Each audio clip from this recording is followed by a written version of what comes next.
You would, we'll have a moment of silence before we begin, and I'd like to welcome everyone this evening.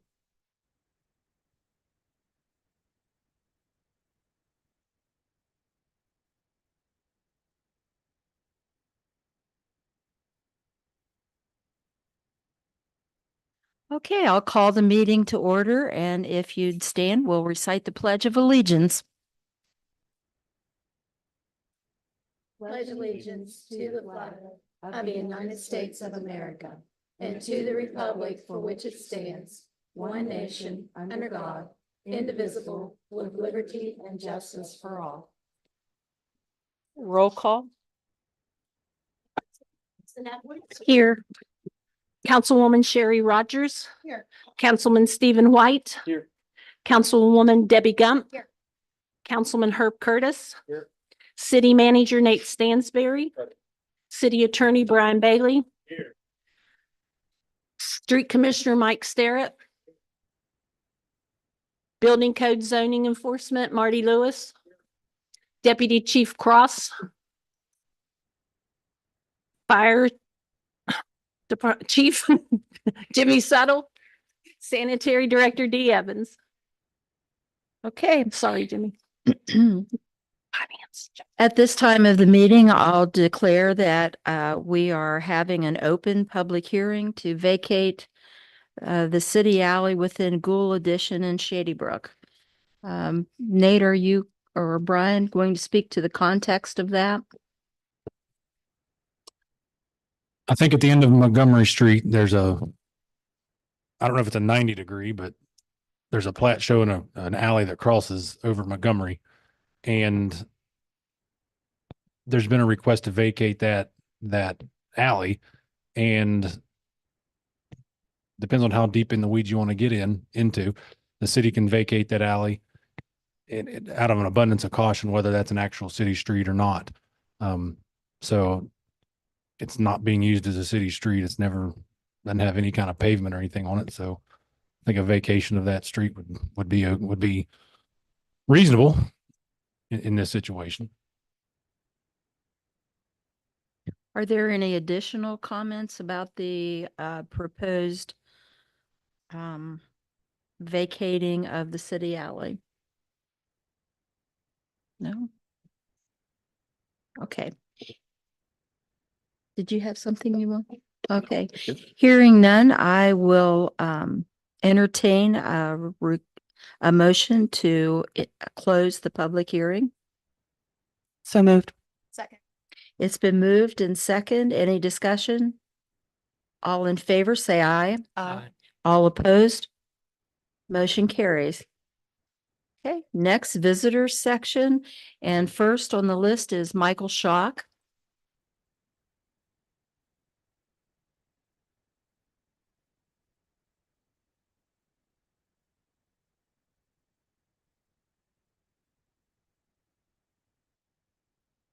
All right, I'm signed up today for the meeting tonight to give a speech, and I want to read my initial letter to Officer Cross, and so it can kind of flow into what I'm trying to say.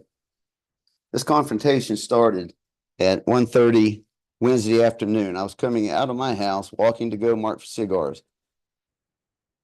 I go there all the time to buy the cigars because it's close and it's easy to walk. When I stepped out the door, a man and a woman were fighting. I am used to the addicts fighting by my house, so because it happens all the time. So I was going to just walk past him. But when he saw me come out off the porch, he cussed me and stated I need to get back into my house. Well, that didn't work real well. It's my house. It's my driveway.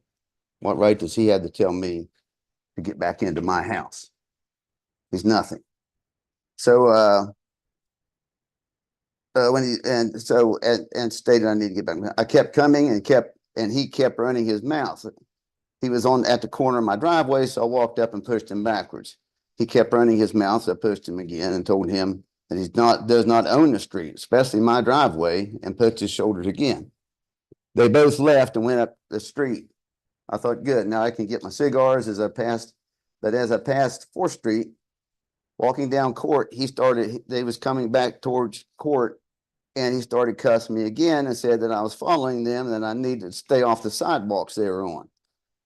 That infuriated me. I started yelling. I have lived here for almost 30 years. I pay city, county, state taxes, and I had a right to walk anywhere I wanted.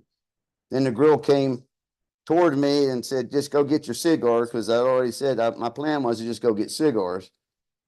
And she said, just go get them. But by that time, he was coming at me. And as Officer Cross showed me the film, he stumbled as he was coming, but he still went around. And I thought he was just coming. He was mad and he was going to fight. But as he got within maybe 10 feet of me, I've seen him reach in his back pocket for a weapon. And before I only had a chance to say knife, nothing else. And he started cutting on me. So I think he'd stabbed me as it had been a knife. As I think about it, I think it was a razor or a box cutter or something, because he sliced me up. If he had a knife, I think he would have stuck me. And so I wasn't prepared for that. And immediately after that, I fell against a parked car, turned around, and there's a parked car there. I fell and hit my face, and I believe I got a concussion and some brain bleeding there from that. And I give that to Officer Cross today. And then skinned my knee up and went on down to the sidewalk. But I was cut so bad, I immediately started for home, hoping I could make it before I bled to death, because I didn't know he cut a main artery. You can tell he tried to get my eye. He didn't care whether he got my eye, let's put it that way. And he put a lot of damage around it where he cut. He cut because he swung with his right hand, and he came down across here. And then I got a huge cut right here, 27 stitches in all. And this happened at 2:00 in the afternoon in front of Bland Middle School. And so I headed home. I couldn't see out of my right eye. It was just completely full of blood. So I didn't know whether I was blinded or whether it was blood in my eye or what. And so I don't know what they did after that, but on the camera, it showed them leaving. He took off on a bike on down 4th, and she cut down center and was going that way. And then I called 911. The police were there immediately. They beat the ambulance there, actually. And went over, and then they did a triage on me because my wife has taken me on to the hospital. But I'm 66 years old. I've lived here almost 30 years in this town, and my wife has lived here all her life. And this town is now getting too dangerous to walk in, even in the middle of the day. So there's a lot of other people out there that could get cut up just as quick. And the reason I read that report is to give you a background of what took place. I give Officer Cross credit for trying to find this coward and prosecute him. So far, he has been checking camera footage and asking questions all over town. In the meantime, many people are up in arms that something like this can happen in the small town of Weston, especially in the middle of the day. Many other people also walk these sidewalks and should feel secure as they are safe, that they are safe. I asked the city council to do something to stop these dangerous people from walking the streets. Also asked that the surveillance camera be placed on the food box, by the coffee shop, at the church, or even better, remove it and make the churches, these churches need, and these people feed them, need to feed them where they can see them, where they have to answer to them, where they know who's coming, who's going, who's here, who's not here. A food box, there's a handful of the criminals that control that box. I've seen them, and they come in 4 and 5 at a time with backpacks, and they'll clean that box out. Nobody else, the people, maybe somebody that really needs it is not going to get a shot at it. For the first place, they're scared to go over there. Second place, food's gone, because they're like animals. If there's food, they're going to get it all. They're not going to leave it for somebody else. And so I just asked the city council to do something, maybe the food box, or even better have a food box removed altogether. They're feeding addicts and convicts, which are becoming extremely dangerous. I've also seen 4 or 5 of them at a back time with backpacks, which I just told you. And just feed them out of their house. Also, the city council, I would ask the city council to pass vagrancy laws or some kind of laws that keep these people on the move instead of coddling them and taking care of them, because they're being taken care of more than the citizens of this town, as far as I'm concerned. And you can't walk in safety in the middle of the day without being cut up. You're not taking care of your citizens very good. And so we are tax-paying citizens. We have a God-given right to our streets and safety. I'm afraid that there will be nothing done until someone important's their ox gets gored before the city takes the issue seriously. I hope not, but I'm afraid. These people filling this box mostly don't have to worry who they are feeding because they don't walk the streets. I ask again to begin with that box to be removed, and hopefully the city will work on getting these people to move on and the residents can walk without fear of being attacked again. Now, I'm not looking down on this as from a higher level. I spent 5 weeks in rehab for alcohol a year and a half ago, and I'll admit that to anybody that asks. So I'm not trying to, all these people are less than me. No, I was there. Wasn't there for drugs, but I was there for alcohol. And but I'm just wanting safe streets. And for Officer Cross, I think the Shop and Save sent you some pictures today. And I think we're getting really close to getting this guy. Because if we don't get him, it emboldens other people to say, well, if he can cut somebody up, why can't I cut somebody up? And then they all start getting tough. I've worked all over this country in cities. Before I started working international work, I worked all over this country. And they never get better. They only get worse. I've been in cities where, like Ventura, California, where it was no house there was less than $1.5 million. Guarantee it. It's right on the Pacific Ocean. And people couldn't walk the streets. I walked the streets, and every block, there'd be 3 or 4. Give me $1. No. Well, F you. Well, then F you, and you would sit on the sidewalks where you'd have outdoor dining. Couldn't dine because the homeless people would be leaning over the rails, cussing out the people eating. These guys are in multi-million-dollar home in a beautiful community and can't enjoy their community. I just don't want us to get there. And it's heading that direction. That's all I've got. Thank you. Thank you, Mike. you. Pardon? Weston, probably this time, special session. To discuss, the clothing cabinets, the food boxes, and potential ordinance for these things. Okay, is there a second? I'll second that. Okay, it's been moved and second. Any discussion? All in favor, say aye. Aye. Opposed? Motion carries. Councilman Curtis entered a motion to have a special session to discuss the food boxes, vagrancy, and other issues pertaining to homeless. Clothing cabinets. Thank you. I would like to say that since this council took their seats, we have been we've been aware of and we've tried to put measures into place. I think 3 or 4 years ago, we started with the camping ordinance because of ones that had moved in that end of Maine. Recently, Chief Posey met with a group to discuss putting in place a crisis intervention team to offer those people wanting help, some real help for housing, employment, or maybe just a ride back home. I'm not sure. All cities across West Virginia and the country are struggling with this issue. And we're very sorry that happened to you. And I pray it doesn't happen again. Pray it doesn't happen to anyone else.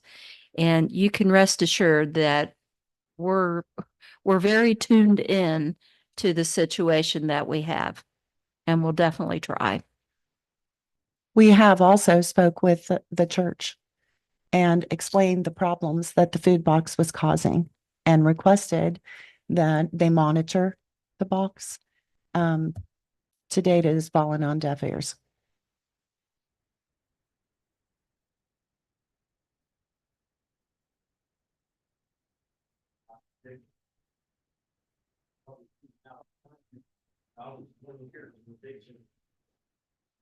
Only thing that stuff does is prolong their addiction. As long as I can help you along, I would do that. And I've been sober from alcohol for over 4 years. Drugs for 2 years. But as long as somebody was giving me a handout, I was staying right. I didn't care who I made. It's not a good thing, you know, it's, problem is not gonna help the problem, not gonna do it. We appreciate your input, and Mike, thanks again for coming. Thank you. Okay, anyone else have anything? Herb. I'll just reiterate what Councilwoman Rogers said. I had a conversation for probably over an hour with a pastor there at that church, and that's been a couple of months back, but we're gonna have to make a move and do something. Mhm. Because people need help, but you can't violate everybody else's right to do it.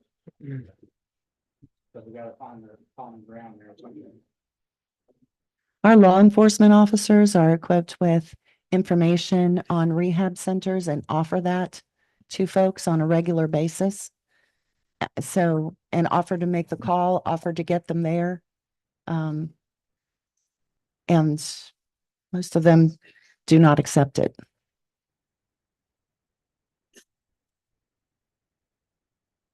Okay.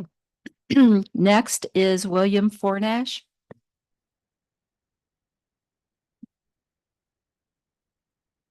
That's fine. Take your time.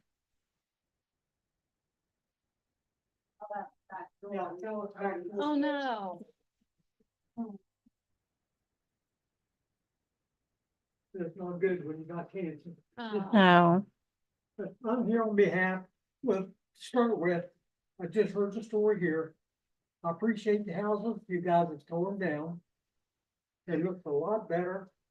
And it doesn't give them a place to hide. Mhm. I've lived on Coons Drive for almost 40 years. Last Tuesday, somebody went into my house. We never locked the door. Never had to.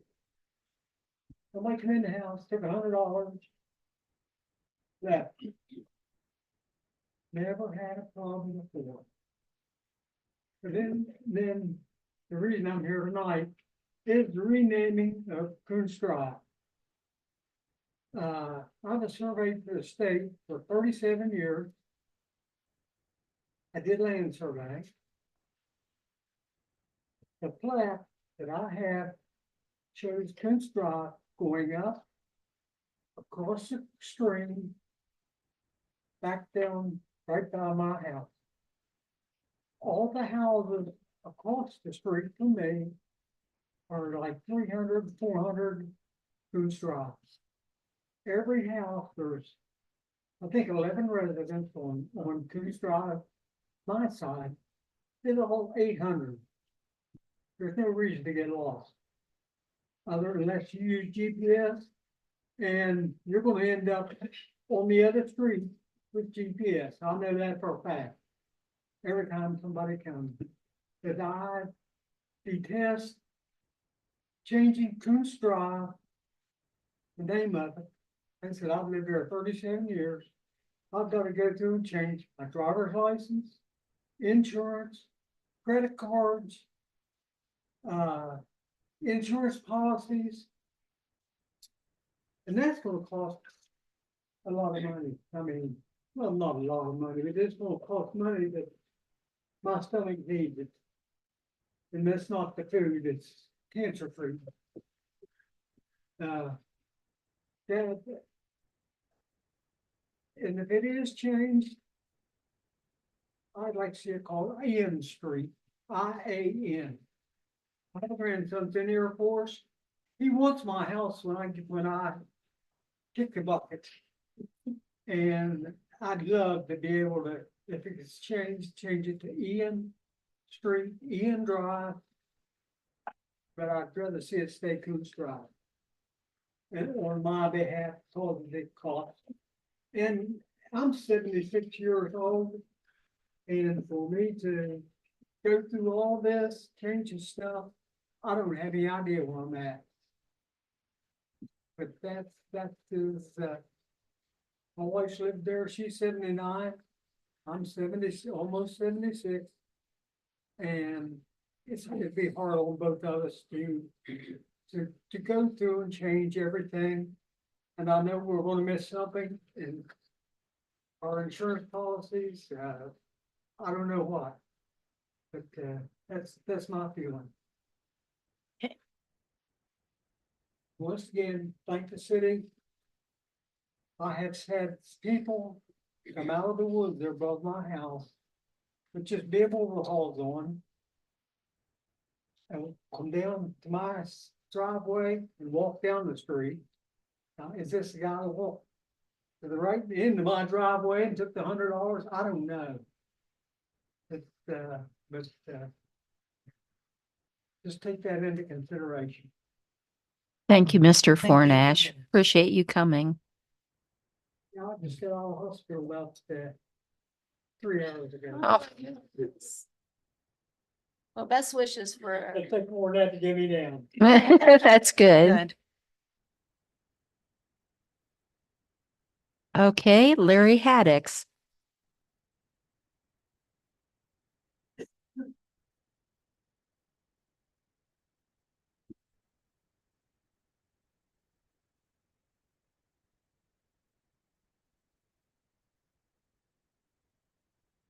I want to thank everyone for allowing us to be here.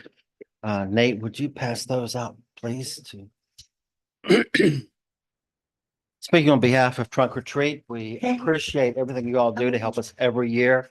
There are so many things we depend on the city for the insurance, for the police protection and the help that we get and everything like that. But we just wanted to give you an idea. It's October the 26th of this year. Mhm. I've been talking with Sherry a little bit, but we have some brochures there, and every year we get a little bigger. We have a little different things, a little different twist. And this, Morgan, are you not coming up? These two ladies right here. If I have any questions, this is Tiff and this is Morgan. If I have any Hi. questions, I say, what are we doing? And they say, this is it. So I just like for them to go through a little bit and share some things with you. And then I guess Nate has already signed the form for me, correct? Once they approve it tonight, I'll sign it. Thank you. Okay. Nate has a side. Okay. I guess we're just going to go over a couple of things this year. So our gates are going to open to the public from 6:30 to 9 is as always free entry.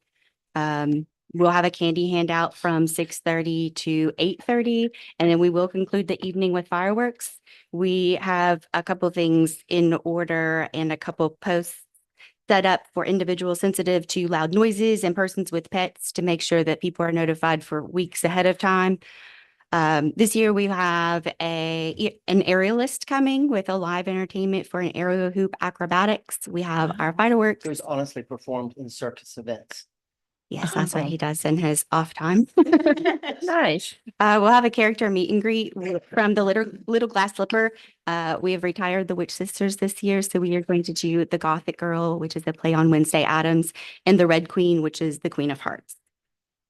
Our candy handout, we usually have between 50 and 55 businesses. We are looking for a couple volunteers to help this year if anybody's interested. We do need a few people to help work our gate for our tickets. We do our tickets just for children. It's just for our door prizes, and it also gives us an idea of how many we have every year. It's not a perfect count, but it's the best we can do on the scale. A few years ago, it really got bigger than what we had anticipated. So we just try to track that every year so we don't get in over our heads. We also have snack vendors. We set that up last year. We have 3 coming back. So we'll have multiple snack vendors like shaved ice and things like that. That'll be in the parking lot. Those are at will. Everything in the gate remains free as always. Things that we need help with parking enforcement is something that I would ask. Obviously, it's a safety issue to have people park in the middle school parking lot, so we closed that down. People don't like that. So it's really difficult when like 8 people are dealing with, 3,000 people. So if we could have Mike Posey helps us out, which we really appreciate, but he is one man. And so if we could have a little bit more help with that, that would be fantastic. And we did pay. I mean, Yes, so this. we will feed we don't- you We pay. and we will feed We you. just need the manpower. Sure. If you can free it up. We are also asking around to see if we can borrow some sign stakes. LJ McCune has been gracious enough the last couple of years to donate sign stakes to us. I don't know if he is running this year or not, but if anybody has leftover, we just need about 50. We'll give them back to you. It's just an expense that we just don't pay out for the trunk or treat. So between 50 and 55. I'm also curious, what can we have for a parking / shuttle idea to help with that no parking situation? If that is a possibility, a church parking lot, or nobody has to figure it out now, but just something we can think about. What we do, they are for the people that don't, we have a lot of people that park there already. So I think that gets filled up predominantly quickly. The So, band, the little band parking lot at the I'm school. sorry, what did you The say? band parking lot, you know. The gravel, Yeah, yeah, the gravel parking lot also, people park there. okay. So I mean, they go down both sides of the street, so Family Dollar and CVS, like they're. just like they Right. do for ball games, you know. So I don't have an idea, Okay. you know, a good idea for it. I'm just looking for some help on that. If it happens, it happens. If it doesn't, it doesn't. People make it there anyway. But just to kind of, you know, help with that backlash a little bit. I'm also, Miss Kim Harrison Edwards has been gracious enough to do our judging for the last couple of years, and we wanted to put Nate on the spot and ask him if he would Good. be our judge. Nail you again, huh? Good. It's too difficult. But Nate, we were wondering if you and your wife would be available that night to do the judging? Well, I think we do October 31st. Well, so no, Oh, no. definitely not. All right. Well, we won't put, Couple council members like to do it? you can think about it. We give you a paper that says like, this qualifies as this award and this qualify. We try to make it easy, but. You just got to fill in the blanks. We don't like to do it because we don't want to, you know, Sure. but we don't want to be biased. Don't pay attention to what the mayor just said. Yeah. Mike, you had anything mentioned else? one time, we'd had a discussion about the wagons from the Jubilee. Wonder if one or two of those might be available to use for shuttle. We could do that, and then we talked about one of them for in the middle of the field for something that was a Oh, display. she is not here, so I have her to call. She's not gotten back with me. Does Laura Anderson still work at the city? Okay. Yeah. Yeah. Okay, Mhm. so maybe she'll just give me a call back then. Okay. I have the Bible right now. Oh. I'll check with it, see if I get the this week. Okay. I appreciate that, but Apologize, but I didn't hear what was that about 50 to 55 something. Stakes, sign stakes, like the election sign stakes. Right. So I was trying to find somebody that wasn't running this year, or maybe just has some in the back of the garage. I don't care if they have spider webs, that'll just go with the decor. I may have some, Yeah. I'm not running. Okay, okay. Yeah, we'll give them back to you. Other than that, I don't have any other. anybody have any questions about trunk or treat? And of course, we would like for you all to get Main Street excited. We would like for you to encourage everyone to put up the corn shocks or, you know. Decorations last year was very nice. Yeah, and I still think maybe there's a, you know, a week before Halloween or something, maybe the businesses adopt dress codes, like they're gonna be, That would be nice. you know, witches and warlocks or something, and then maybe clowns, or maybe, you know, just two or three things to get into the spirit. Bring some people in. Sure. Did you want to talk about the decorations? Yes, that you have planned? September 26th at 9 a.m. The Lewis County High School FFA group, they're the ones that helped with the flowers downtown this They're spring. beautiful. Yes, they are a great group, and we will base out of the Glass Museum again. And so we'll be decorating downtown. Our rain date is the 27th. So that's So Saturday, we're 26th. planning- That is, no, it's a weekday. We have to have Oh, a okay. weekday. It's a Thursday, September. September 26th. Because homecoming there, let's see, there is a class reunion that people are coming in for that. The first or second week of October. So we wanted it to look nice for that. And then homecoming, the homecoming parade. We wanted to have our festive fall and Good thing. stuff downtown. So, yep. And the fodder shocks are going up again, pumpkins, mums. Yes. And Alden Butcher donates all of the corn for the fodder shocks, and we can have his entire field this year. So We appreciate it very much. We just Mhm. hope you all are as excited and on board with it as we are. Absolutely. We are. Thank you for taking it Thank on you. again. May I suggest that maybe for some parking help, our junior ROTC at the high school may be able to help with that. okay. And that would be Chief Miller would be the contact on that at the high school That would or also Sergeant service Linger. Their public service for Yes. graduation and stuff. Yeah. Mhm. Yes. And the But I deputy would tell you what, some of reserves. this parking and I wish they were great, because some people say, I'm parking. No, you can't do that. I mean, some of them get pretty belligerent, and when they see somebody in uniform, it Yes. removes a lot of the belligerency. And there's a lot of people. It's a lot, it's a big thing for them. It's really grown so much. We were up to 56 trunks last year.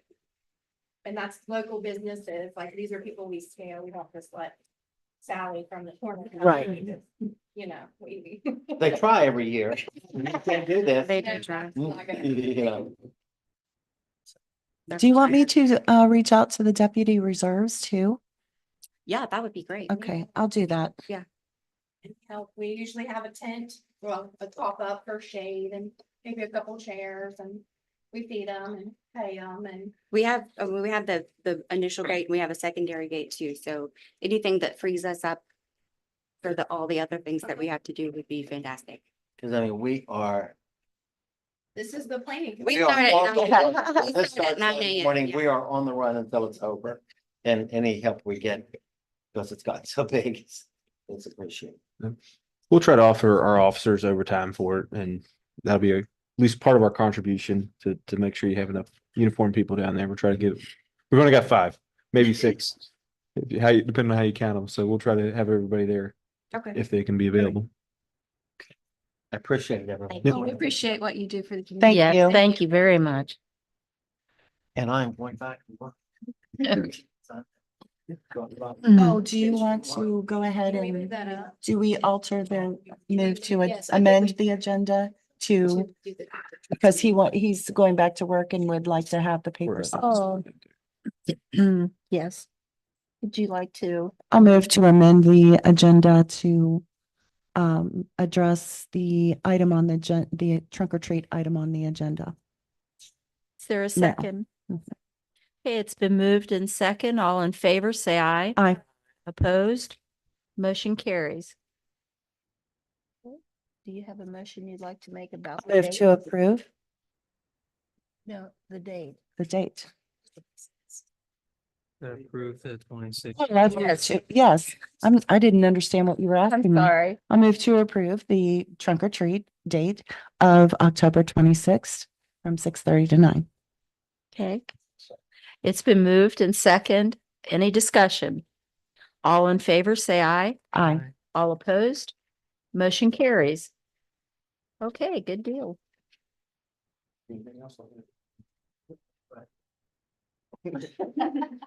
Thank you, Larry. Thank you.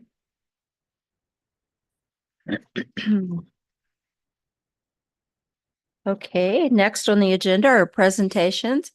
And I am very excited that at this year's Municipal League Conference, I was able to come home with the All-Star Community Award for Enrichment.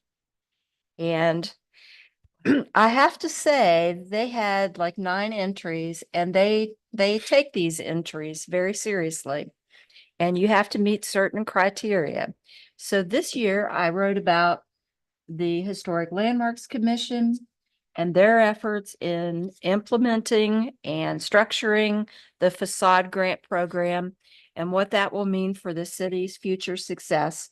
And that is the reason that we were granted this award for that committee's hard work in putting together the facade grant program. I think it realized what was the first go around was we issued $25,000 for a $90,000 return or somewhere around that, was it? Yes. And I'd like to say, not only was it the Historic Landmarks award, this award actually goes to all of the city employees who really worked hard putting that program together. From the city manager, the city attorney, Mike, Marty, you name it. Everybody had a hand in getting this program started. Not only does it add beautification to the city right now at a low cost, it helps the city apply for grants in the future that we would not be eligible for if we did not have this program in place. And fortunately, this group took it seriously and they put together a scoring rubric, and it's very professionally done and very fairly done. And I'm just really thrilled with the end product, and I hope that we can continue it for a long time. So I want to thank you all. I'd really like to get a picture. Okay. I was hoping that Kristen would be here. We did invite her. But if you could, I'd like to take a picture. And this will hang at the city building. And please know that for 2024, this is your award. Okay.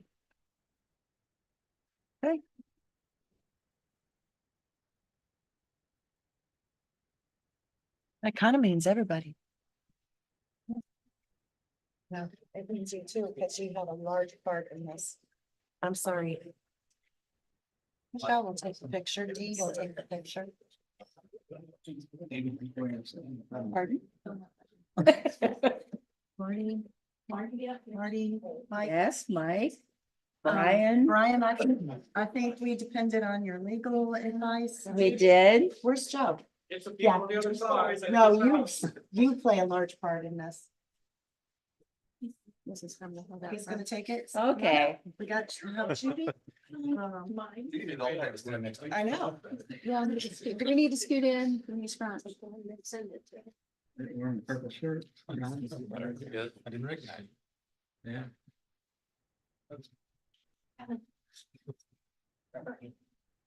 Can you get us all in? We need that to. out? You're good.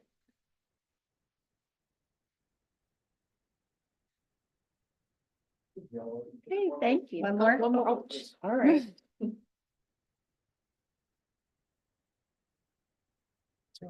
Thank you. Well, thank you all. And I do want to add that Anna Cardelli, when she lived here, she was a large part of making the facade grant available. So we certainly thank her for her efforts as well.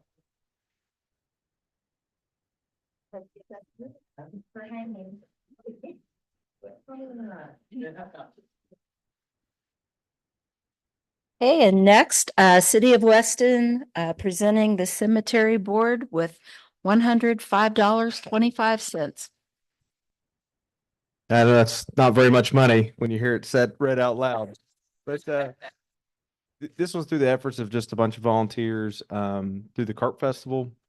We've had now 2 years in a row a pancake breakfast on the Saturday morning, and we just ask for donations. Usually the food is put together by donor agencies. I think the coffee house and has always supplied the coffee and then maybe even the pancake mix. There's probably some other people I'm leaving out as well, but then there was a band of volunteers who showed up, and of course the Glass Museum lets us use their side room to cook the pancakes. We usually kick a few breakers off and then serve up and people donate. So this year we made our cause the Arnold Cemetery, and it was actually, just to tell a little bit, this was supposed to be the cause last year too, but there was a miscommunication. The library ended up being the benefactor. But so this year we were able to raise $105, and with the intention, I think, of going towards the ARC or the Arch project. But whatever you guys need to use it for, and then we were able to write a grant and receive funds for it as well. So that was exciting. So I hope this will go towards those efforts on September 14th, correct, Donnell? At Arnold Cemetery. So Marty, come on up here. Donnell, come up here, please, as well. I think Audrey. Stephen, Our core group's here. you want a photo over here and we'll move over? Yeah, we Councilman? can move. Yeah.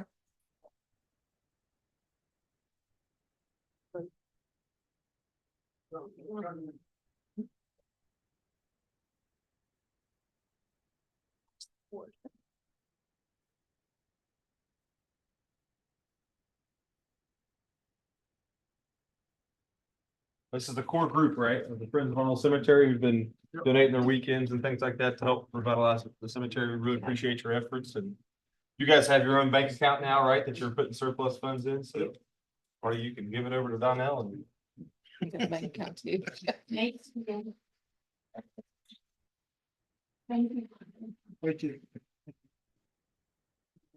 don't spend it all in one place. Thanks for being here. Appreciate it. No, you're famous. Thanks very much. Appreciate it. Thank you. Thank you. Thank you.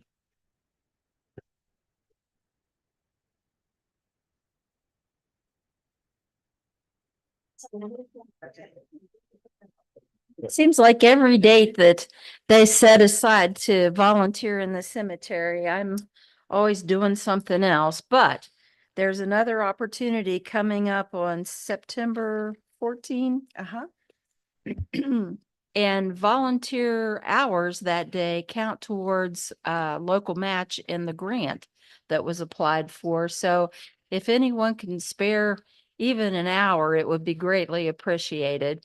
And there's easy jobs, medium jobs, hard jobs. So you can have your pick on what you'd like to do. Love to have you. Next, we have the minutes from the regular and 2 special sessions.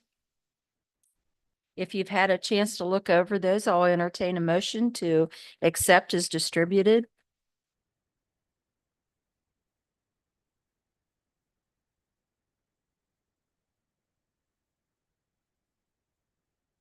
I'll move to approve. Second. It's been moved and second. Any discussion? All in favor, say aye. Aye. Aye. All opposed, like sign. Motion carries. Okay. Next are meeting dates for boards and commissions.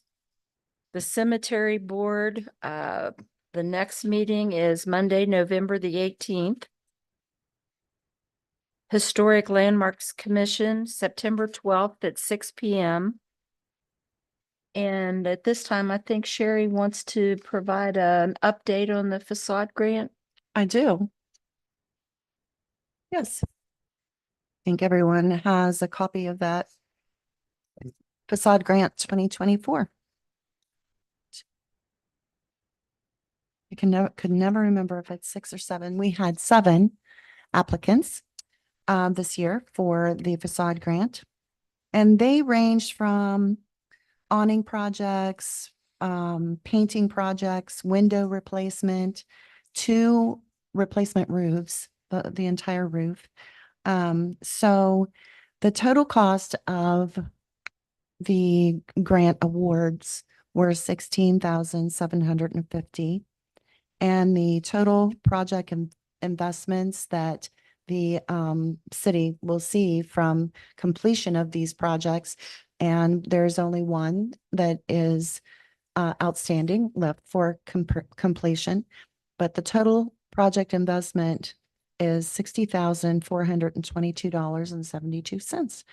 So we had 25,000 allocated, 25,000 to be able to spend for the facade grants, spent 16,750. So everyone who applied this year, this was our second year. So everyone who applied, the grant forms were completed. They were completed in a timely fashion. They were, every requirement that we requested was met. So everyone who submitted a a request was granted the request. What is the timeline, deadline for completing projects in this cycle? That I'd have to look to see what the Okay. deadline is. That they give them, we give them a pretty good amount of time. Do you remember? I think it's before the winter, so I think it's like Right. December 1st, roughly. Okay. December, yeah, I thought. Okay. Thank you. And if you see that if someone cannot, for some reason, complete their project within that timeline, we realize that sometimes it's difficult to secure a contractor. For instance, with their schedules, we realize that weather plays a part because these are exterior projects. So you can submit a request for an extension. And we have had extensions before, and they have never been denied. So. Okay. Next, the Weston Planning Commission's next meeting is Thursday, September 19th at 6 p.m. Board of Parks and Rec, Monday, the 16th at 5. Lewis County EDA, I don't know that meeting date's right. I think it's October. They just changed. No, wait a minute. They decided to combine meetings.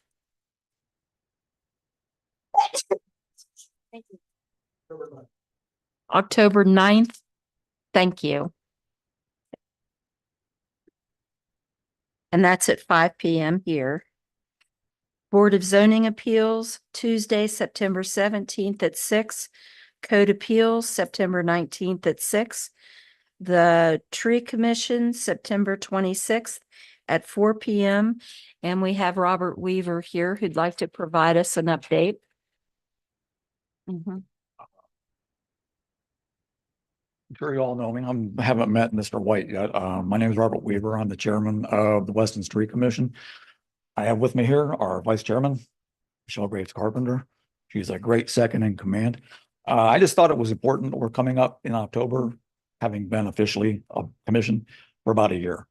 And I just wanted to let everyone know what we're doing, what we're accomplishing, and where we want to be.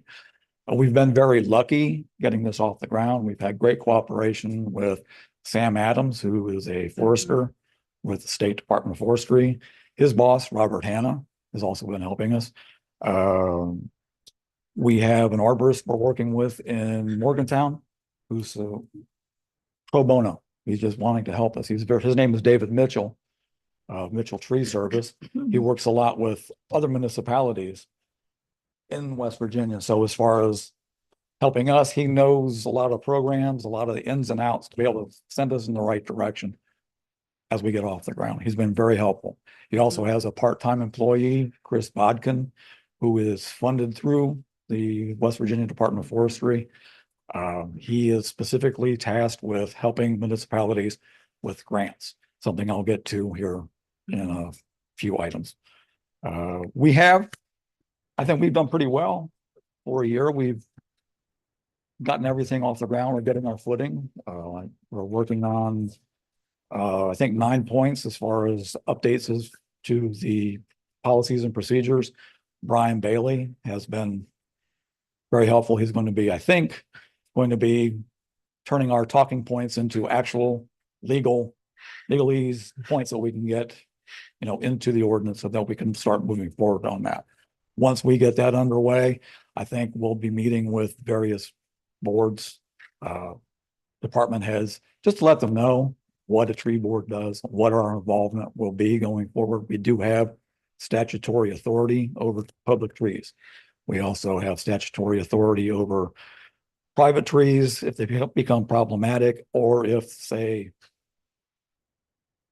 the code enforcement or street department might say this problem, this tree on private property is a problem.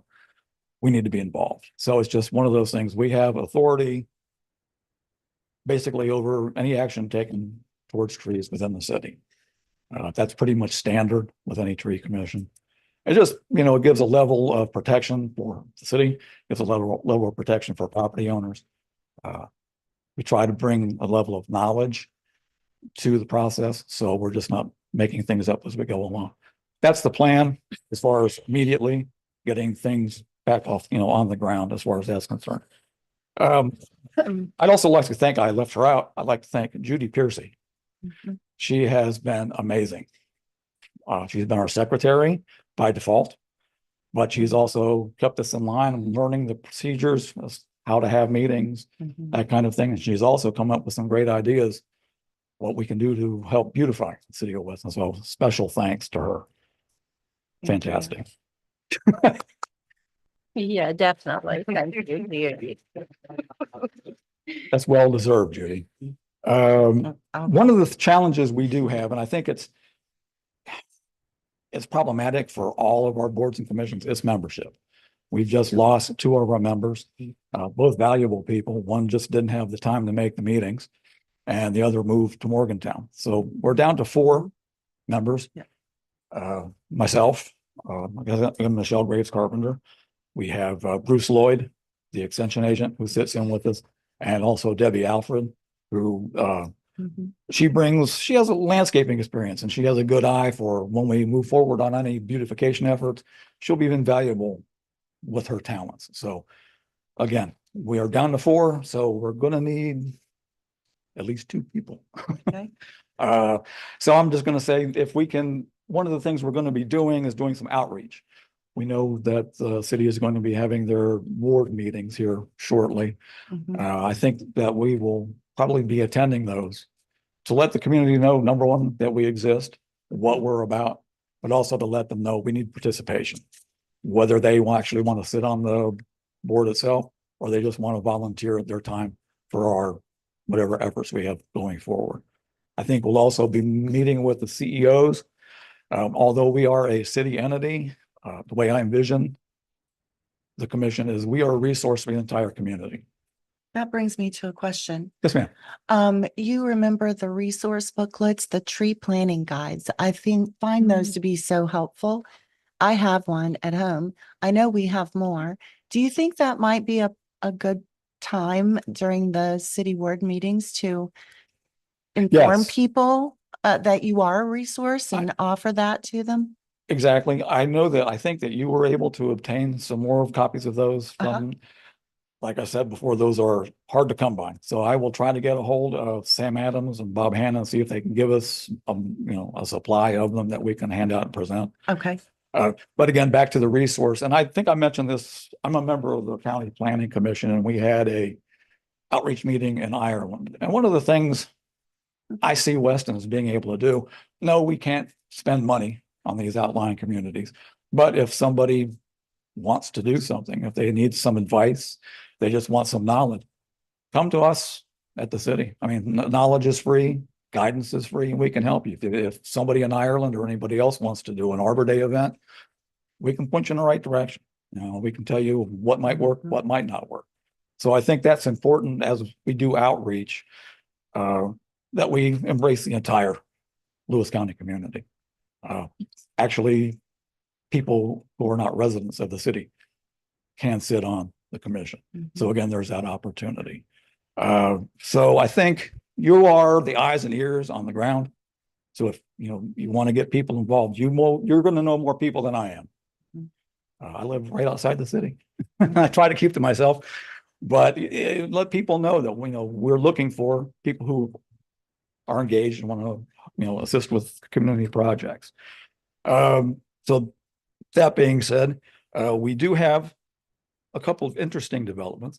Nate Stansberry has contacted Professor, is it Dahl? I think that's how you pronounce it. Professor of Forestry at WVU. And we're exploring the possibilities of hiring a student as a part-time intern for the city. I think, we're talking about 20 hours a week, something like that. More than that. That's completely up to, Nate, what he sees fit, but that will be invaluable for us. One of the challenges that we have is manpower and time.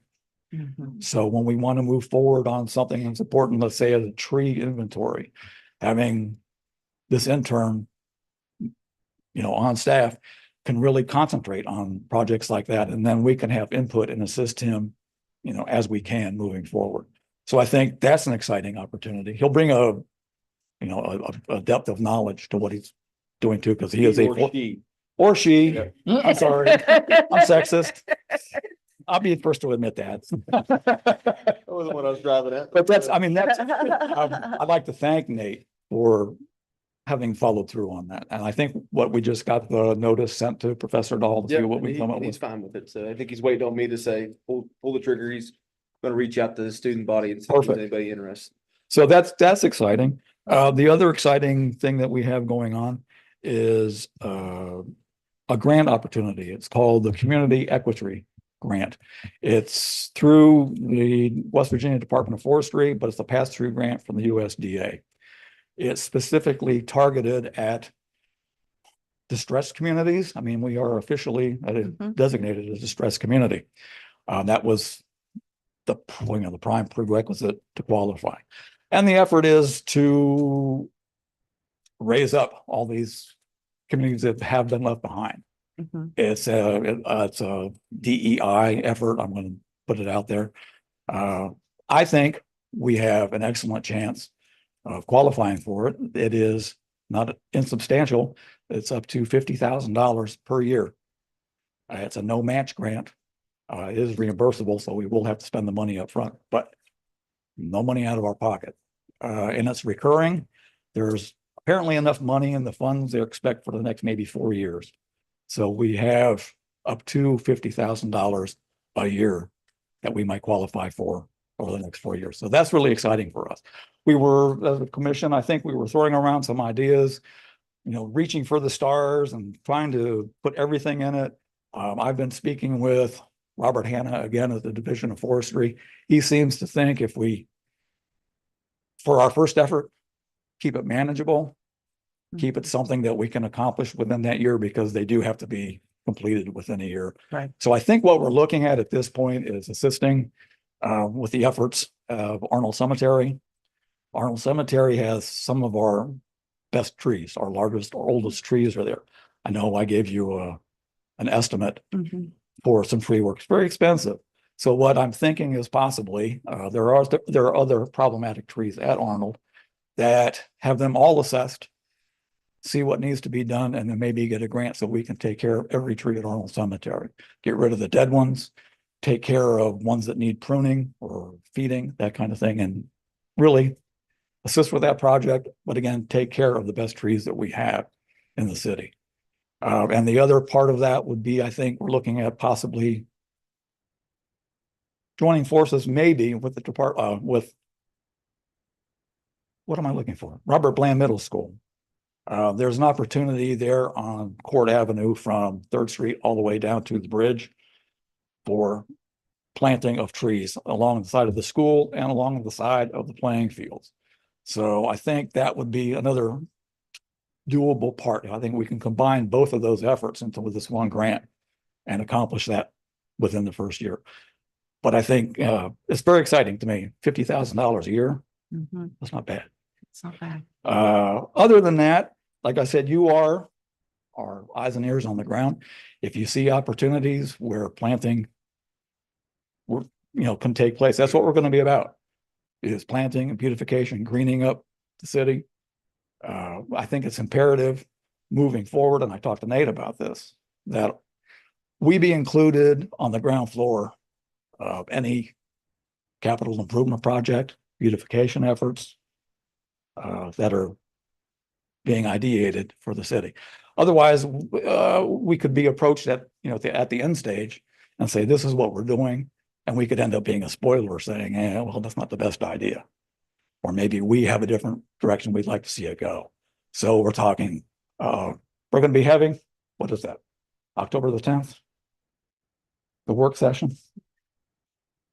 We're planning our first work session for October the 10th at 2 o'clock. We're going to start cataloging all these ideas for planting and beautification across the city. If any of you would like to join us, we'd love to have you. But I'm sure there will be projects like Main Street, West 2nd Street, other areas that we're going to be targeting, saying, hey, what can we do as far as planting trees? We're doing something with Marty. We're planting 27 arborvitae to make you happy. It will make me happy. Where are you planning those? 27 Arborvitae along the creek, the riverbank across from it used to be Foodland. The therapy place? That's the Physical therapy. non-general, right? Yeah. There's that, the Department of Highways owns that entire gravel lot from the Wilson Building to, Oh. and they have given Marty and the city permission to plant.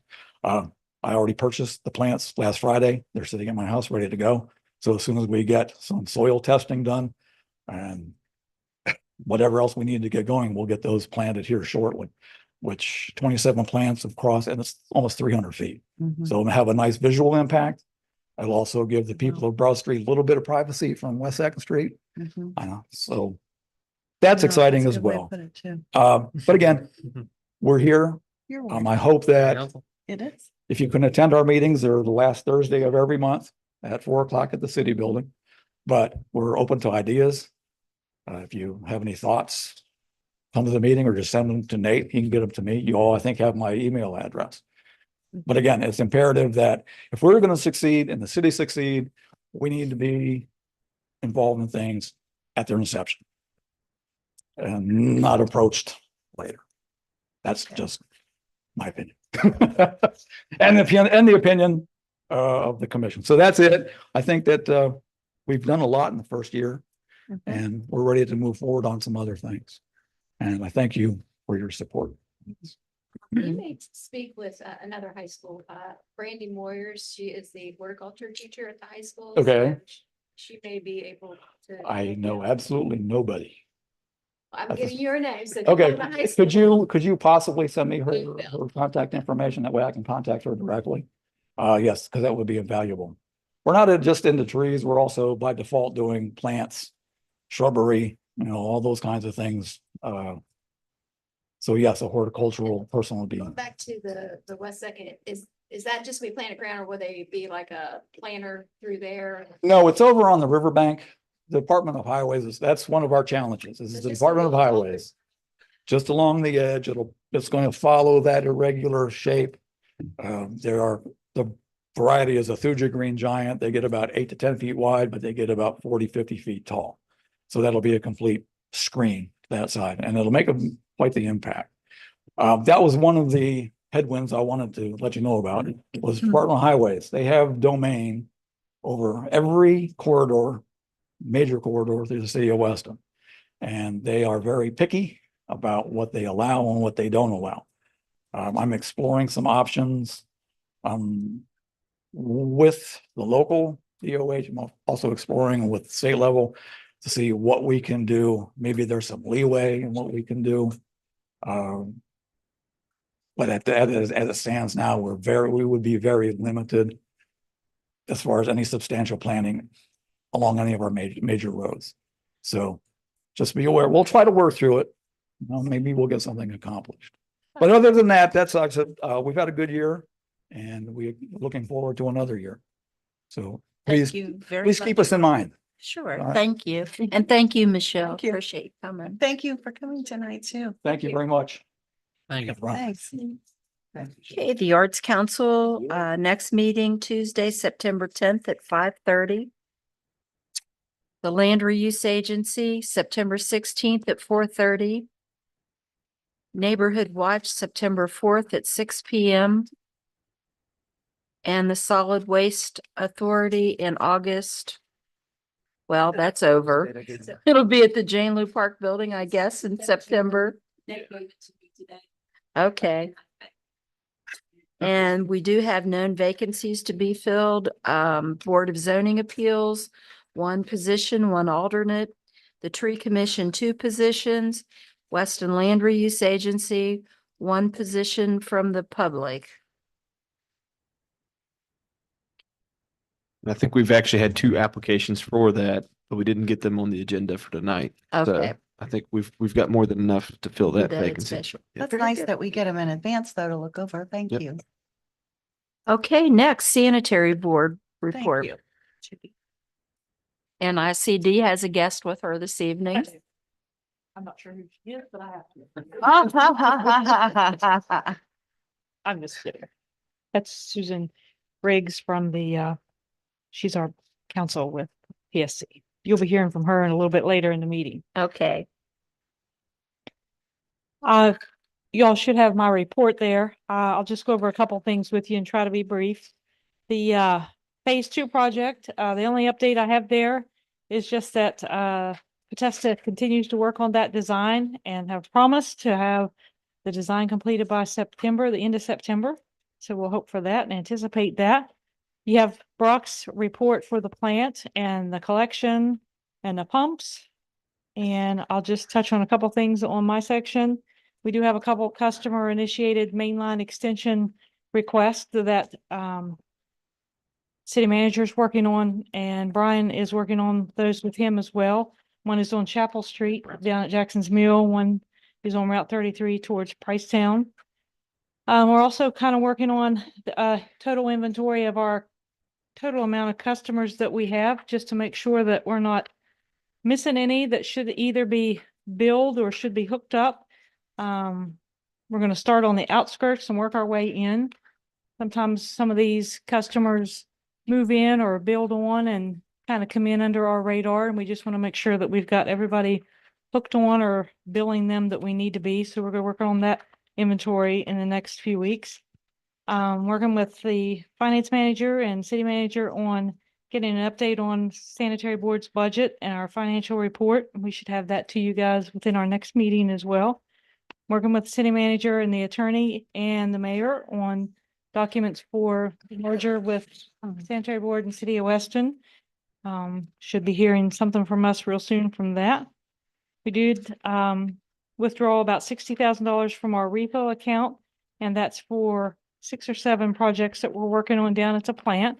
One of them being the replacement of the roof on the office for the plant down there. And a couple of the others are a pump for one of the dancer buildings, one of our 2 filter membrane replacements, the turbidity meter, a compressor down there that we're going to be replacing. So we took $60,000 out of the repo account whenever it was getting ready to renew to take care and cover the cost for those. We billed in August about 3,500 customers, and we mailed out 550 past due letters to those customers, and then mailed out a second water termination letter to 200 of those. And as of today, I sent out 40 new water termination letters so that I'll have 40 new friends tomorrow when their waters are terminated. And I hate to do that, but if that's what it takes to get people to pay, then that's what we did. The total collections for August this time was $191,048.72. You guys have any questions? I'll be glad to answer them. Otherwise, our meeting is next Monday at 4:30. Yeah, I just wanted to make a quick mention back to that phase 2 sludge project that the council's been made aware multiple times, but just to give you an update that our funding source was, one of them was a grant that was a special program that was ending this year, and we had to have the project out to bid and constructed and beginning construction by the end of the year, and just the timelines weren't going to work. So our last contact with Planning 7, right, that has been scheduled and submitted to IJDC for further consideration for additional funding. And so we'll keep you updated on that. But the hope and the thought is that will be more funds that come from the state to replace those other funds on that sludge project. So Every indication is that we'll be able to qualify for those. agreed. Hey, questions for Dee? Thank you. Thank you. Next, finance report.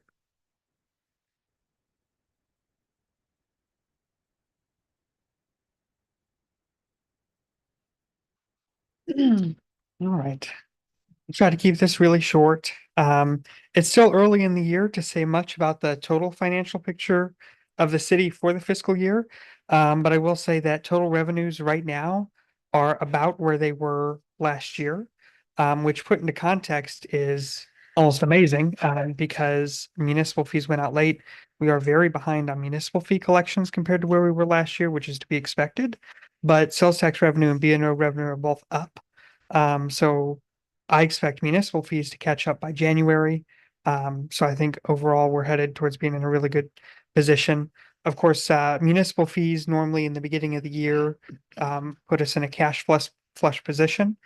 So that's knowing that that was delayed this year, there was the potential to have a cash flow issue. And there has been no cash flow issue. So it's solid carryover, and B&O taxes and sales tax revenue doing really well have contributed to that. So overall, I'd say everything is looking pretty positive. I'm feeling good right now. In your finance packet there, and I'm sorry I didn't get the packet numbered. But you do have bank statements and profit and loss report. Are there any questions about general finances before I tell you about vacant structures? All right, so after the P&L, but before the check detail report, sideways in very small print, I'm sorry, is the vacant structures report. You'll see there that in August, we had a fairly good month for vacant structure revenue. It was $3,000. So I'm going to be asking you to move $3,000 from the general fund to the vacant structures fund. So moved. I'll second. It's been moved and second. Any discussion? All in favor, say aye. Aye. Opposed? Motion carries. Thank you. And then the last thing I have for you there is just the check detail report from August.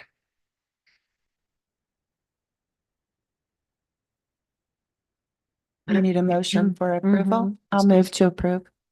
Okay, it's been moved and second to approve the check report. Any discussion? All in favor, say aye. Aye. Opposed? Motion carries. All right, any questions for me? Sure. Do we build a state for their abandoned buildings?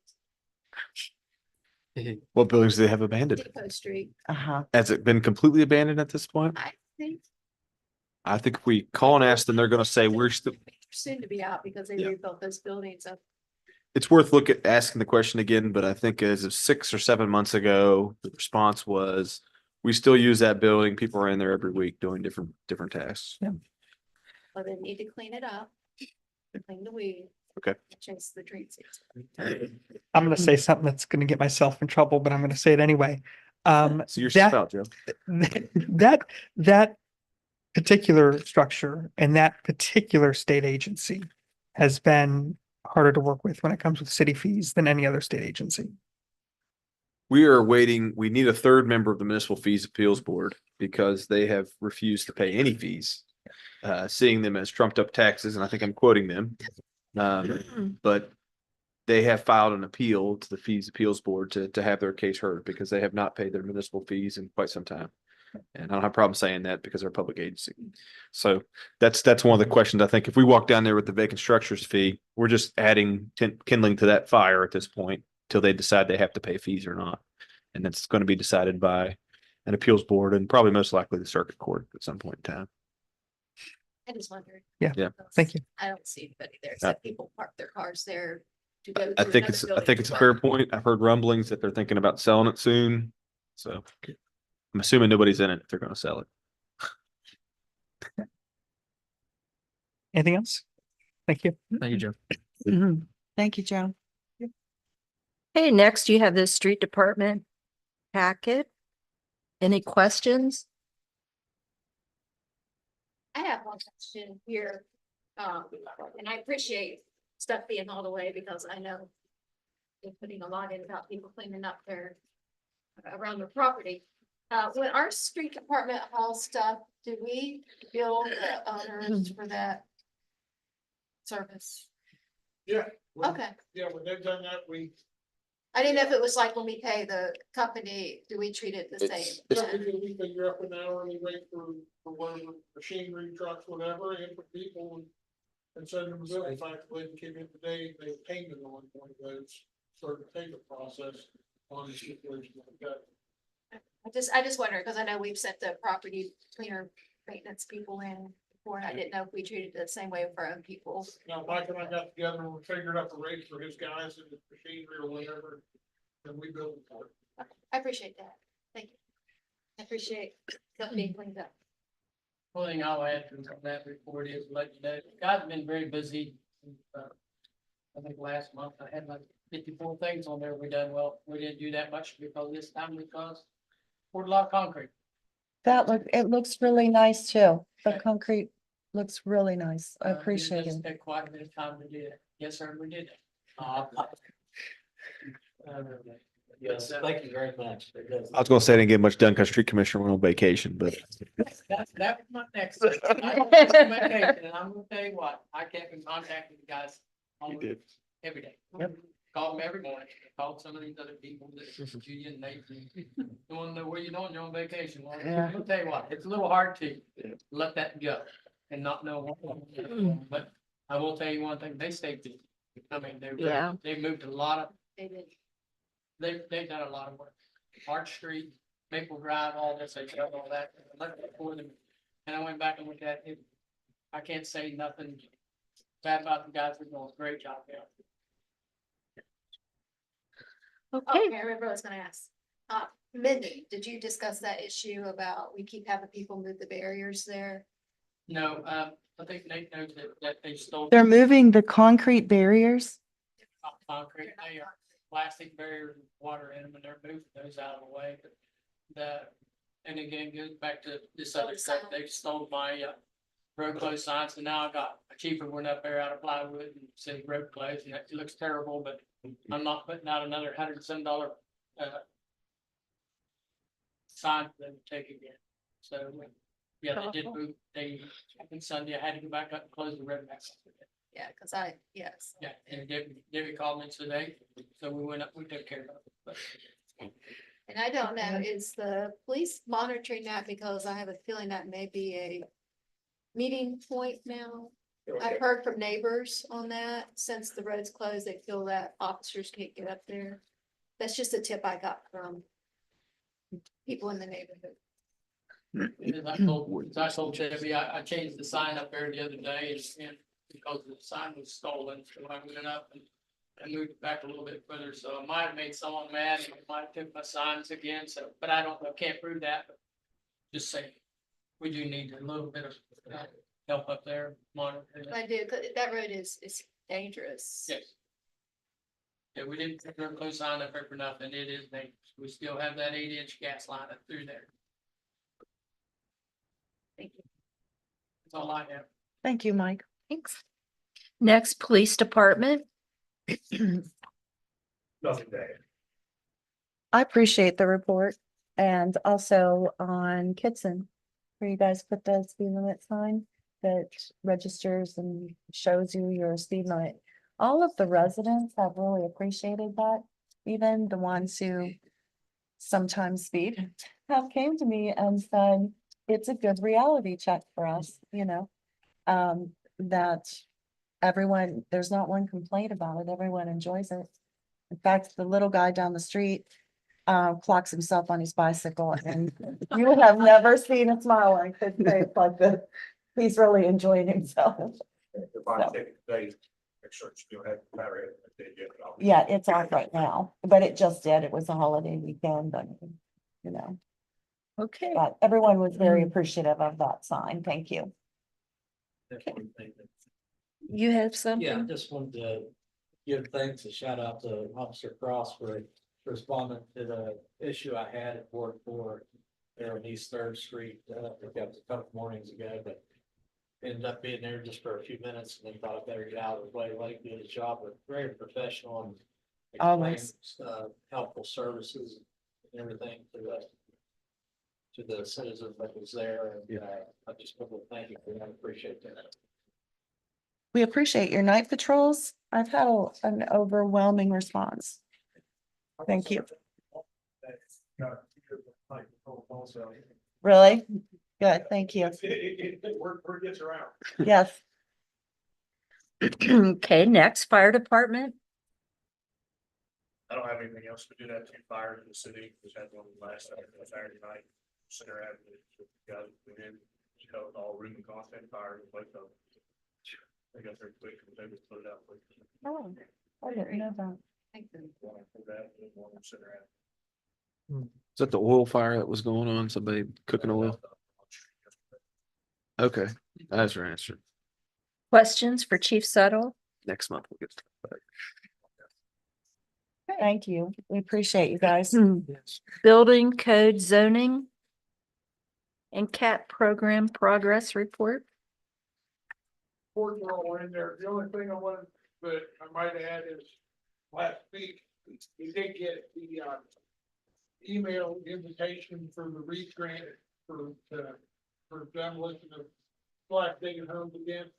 So I'm in the process of working on getting that application filled out. So it's on. It's government.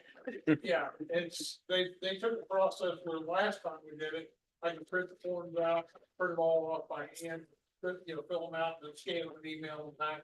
Now this time it's all online and it's confusing. But I'll get through it. I have till September the 20th to get back. Thank you. City, Can I ask a question? sorry. Do we have any other homes that we have slated for any demos? Oh, I still have probably $300,000 worth on my list. And there's another one that we looked at today that didn't get it. Any of those like near Broad and Maple? They're scattered all over. I think that, Yeah, I'll show you some pictures. yeah, we tried to, we've been trying to follow our grid that was created. City-owned properties, things on the entryways in and out of the city. Trying to prioritize those because they're the highest visibility. Harold Hire has a couple there on West Second Street that's got the porch falling off of it, and things like that up on the hill that he has indicated to us that he will give to us. And so I think in my mind, it's just my opinion, but those are the ones that will probably, I'm hoping to wait till see what the grant results are, but those are the ones we want to tee up next. If we don't do that, try to get those down. And they're small enough, I think they'll be kind of affordable, like, but Channel for those, they're on this. They're straight up, yeah. There's one at Kidsonville by the school that would be easy access. Oh, really? Billy Road. Okay, city attorney's report. I think, in October, I'm gonna try to get something together to get, I think the general theme has been some of these property that the city owns transferred to the land reuse agency. And then hopefully, maybe for our October meeting, I can get some kind of something squared away to have the city vote on whether to transfer the properties to the LRA or not. So kind of keep that on one of the semi back burners. But otherwise, that's all I have. I hate to bring it up, but codification meeting. We can, yeah. I asked him if you want to go full time today. Yes, pick a date. We need to bury that. I know we do. October is a busy month though. For me, They're all busy. but it's Halloween stuff. Okay, I'll figure out a date and we'll get something Thank you. situated. okay, and city clerk, you have the report in your packet, Thank you, Judy. and city manager report. Thanks, Brian. My report is the last month's report. I didn't get to update it before today's meeting. But I did want to throw it in there for reference for you guys so you can kind of keep up with different projects we're working on. I do have a list of things I wanted to kind of make mention of and touch on in the last month been going on. We filed an insurance claim about our vehicle, the animal control vehicle, and so we're working through that process at this point, see if there's any funds available from that. Most likely the vehicle's totaled, I think, at this point, but we'll see. We'll work through that process. We had a claim brought to us today from Doug Davison on Arch Street where drainage water had gone over the road from our street, probably from lack of maintenance or whatever. And I don't want to incriminate ourselves, but that was the kind of general feeling that the street conditions probably contributed to that. And so he had asked me, this is the second time he had replaced his basement due to this. And so I said, work up price for what you think it is. He provided that to us today. It was, I think, over $4,000. And so I thought it was going to be hundreds of dollars with my initial conversation with him. But so I've sent that to our insurance for a determination on if there's some coverage there for us for that as well. But I did tell him that usually claims of the city are brought before council, and it was too short of a time to get on this agenda. So that'll be at a future meeting for you all to probably resolve in finality for the city. Okay. Street department's gone on and installed new drains, and I think we even hot patched it already, right? Yeah, we've already. Yep. No, that's a good question. Yep. Yes, it's. Yep. So I think we're all good there. The mayor and I met with Citizens Bank to discuss financing options for land use agency. That was one thing we did this month. We also met with the Weston Housing Authority and met with the interim director there, and that was a really good conversation. And so I think as we move forward, it's still a weird relationship that the city has with the housing authority, that you appoint the board members, and but it was indicated to us that a lot of things had not been done in the past that probably should have been done. And so I think as we go, they do owe us an annual report, and they've provided us some of their audit documentation that I've given to Joe. So if you have any questions, feel free to stop by and we'll throw those things at you if you'd like to see them. But I was really impressed with her. She's the executive director of the Buchanan Housing Authority. As much as it pains me to say that, she's doing a pretty good job. And she was, basically voluntold to come over here and help out via HUD to help out the Weston Housing Authority. And so her intention is to have a new executive director hired here in the next couple of months that will come in and run that facility. So she's got, if you've noticed, a Democrat, she's got ads out for renovations and engineering and architectural studies. And just the few moments we stood in the lobby, right, we heard a lot of feedback from people saying things have really improved over there, which was good to hear. So we'll try to, I invited her to be a part of our department head meetings on Wednesday. I know she's not a department head, but I thought, sometimes you need the street sweeper to run through the parking lot or whatever, those kinds of things. That's our opportunity to come and try to stay plugged in and be part of the team. I attended an arts grant workshop at Arthurdale. That was a one quick morning back when we still had Micah. So we ran up there and set in on that. And I think there were some opportunities for the city that we'll try to capture here in the next 6 months or so. Joe and I worked on the budget revision that you guys approved in the last month. That took some time. I've been going back and forth with the riverfront architect that was selected by the little committee we've got rolling. So that is also on the docket for us. That's something that I think we're planning to use our hubcap technical assistance for. You have that in your packet tonight. I'm not going to ask you to prove that, little spoiler alert, but you will get a chance to look at that contract so you can see what services that are going to be delivered in the first phase. And then I just want to make sure we've got everything aligned properly with hubcap before we enter into that contract. So that's been a back and forth for me this month. You heard about the internship for the tree commission. We received notice that there's another land sale coming in October, which I think is the really back taxes property, and I'm paraphrasing there, but these are the ones that are too far gone or whatnot, haven't been on this first list.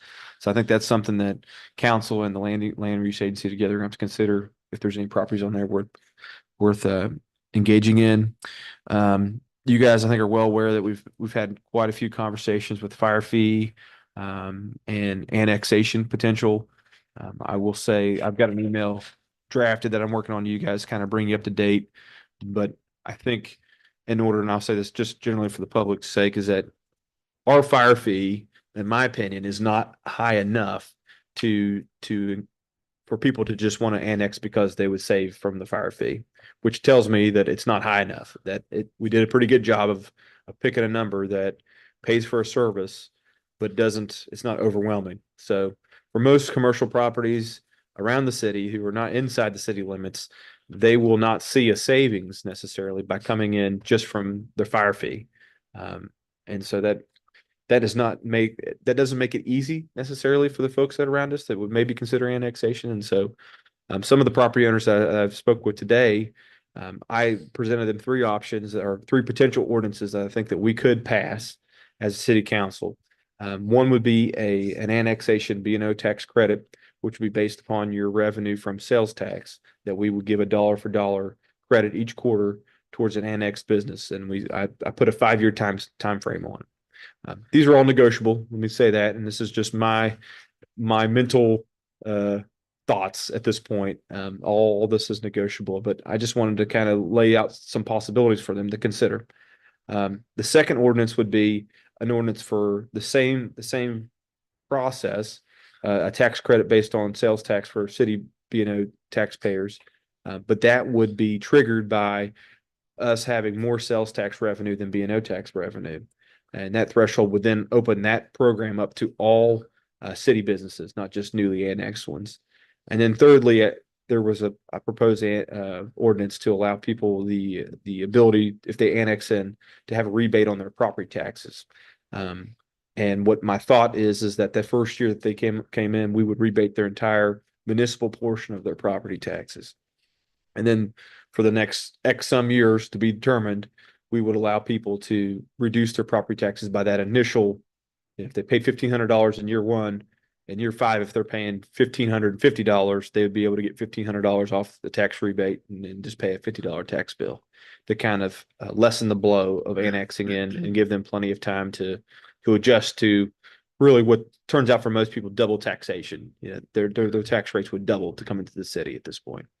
So I think I've worked on basically all the businesses from here to Quality Inn, figured out what I think their fire fee would be. I'm not the finance manager. I'm not the final word and all that, but I've used some of the data available to us to kind of build a spreadsheet and say, how would this impact people? I think we can have an educated conversation with them. And, I think that this may be, if we can get something that looks like that, maybe it's our best offer, frankly, to these folks to say, this is a way for you to come in, kind of spread this tax burden amongst more people and help pay for the service. So there'll be more to say on that, but I'll send you some of those numbers so you guys can be up to speed on it and you can see what I'm talking about a little bit better. And like I said, I passed out those draft ordinances, and they're not ordinances; they're just basically a paragraph of what I think the ordinance should encompass. And I'll let you guys take a look at that and give any feedback to it as well. So that's taken a lot of my time in the last week, but I wanted to bring you up to speed on that. Of course, we've had the sidewalks. I did put my city engineer hat on, even though I don't have one, and went out there and looked at some of the sidewalks. And while Mike was on vacation, I did a little bit of cleanup batting for him. But I was really impressed with the work that we were able to accomplish, and I think it's exciting to see what we could do in the future. Dee mentioned the sewer extension calculations. Brian and I have been working on a response to DEP based on a notice of violation that we received.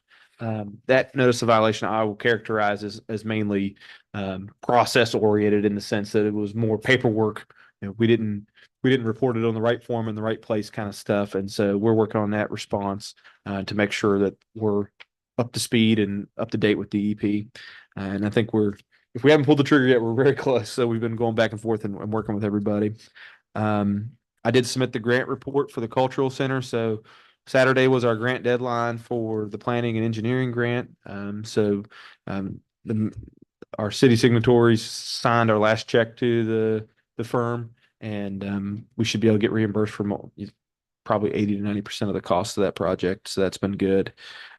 We've got quotations that are going in the paper tomorrow, or advertisements for requests for bids, I should say, for paving and for the roof at the sanitary board plant. So that's been happening as well.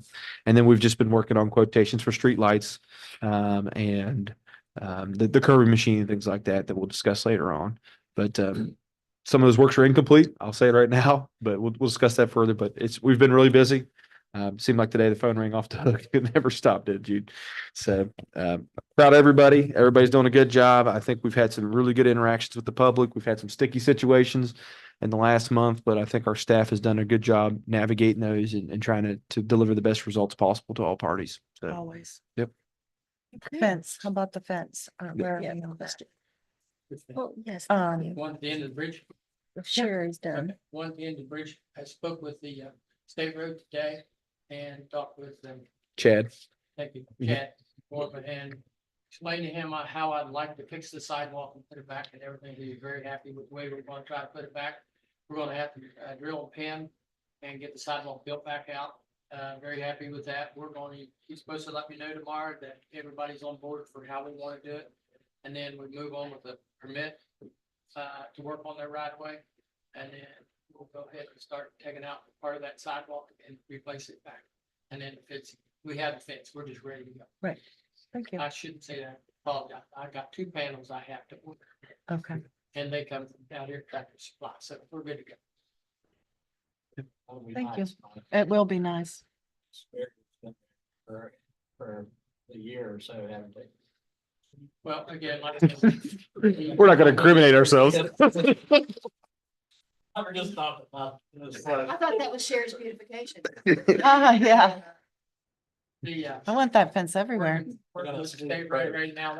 They got some committing out there that's so far out. I mean, that's Nate. We went through that while I was on vacation. It was, it's just terrible, but we'll get through it. Thank you. Guardrail should be here tomorrow, right? Start going in. So that's the latest word we've had as well. I'll second. It's been moved and second to accept all departmental reports. All in favor, say aye. Hi. Opposed? Motion carries. Next, ordinance 2024-06 vacate city alley within Gould Addition and Shady Brook. This would be a second reading. I'll entertain a motion to have the second reading. I move to have the second reading of ordinance 2024-06 to vacate city alley within the Gould Addition and Shady Brook by title only. A second. It's been moved and second. Any discussion? We'll have voting by roll call. Councilman Sherry Rogers. Yes. Councilman Steve White. Yes. Councilwoman Debbie Gump. Yes. And Councilman Herb Curtis. Okay, motion carries. India, oh, sorry. You go ahead, read it.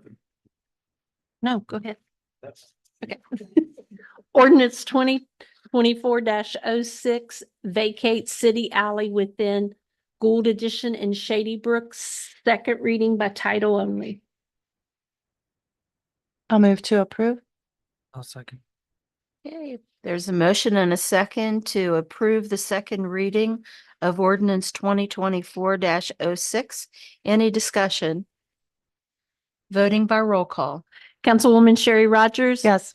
Councilman Stephen White. Yes. Councilwoman Debbie Gump. Yes. And Councilman Herb Curtis. Okay, motion carries. Next, purchase of street lighting. Mayor, before we move on, I just want to let you know, and you probably already know this, hopefully, but by us closing that street doesn't mean necessarily that the land has been reorganized. I think now at this point, you need to talk to your legal counsel about engaging maybe a surveyor or something like that to lay out the plat. They'll know more about that. But that was one thing we ran into before, is that we had the action by the city, but it's up to the landowner when those properties are now closed that surround them to then go have their plats reorganized or resurveyed to make sure that happens. So for that to really take effect, you've got to do that work and have that filed in the county land records. Okay. Good point. Thank you. Thank you. Purchase of street lighting. Did you want to provide?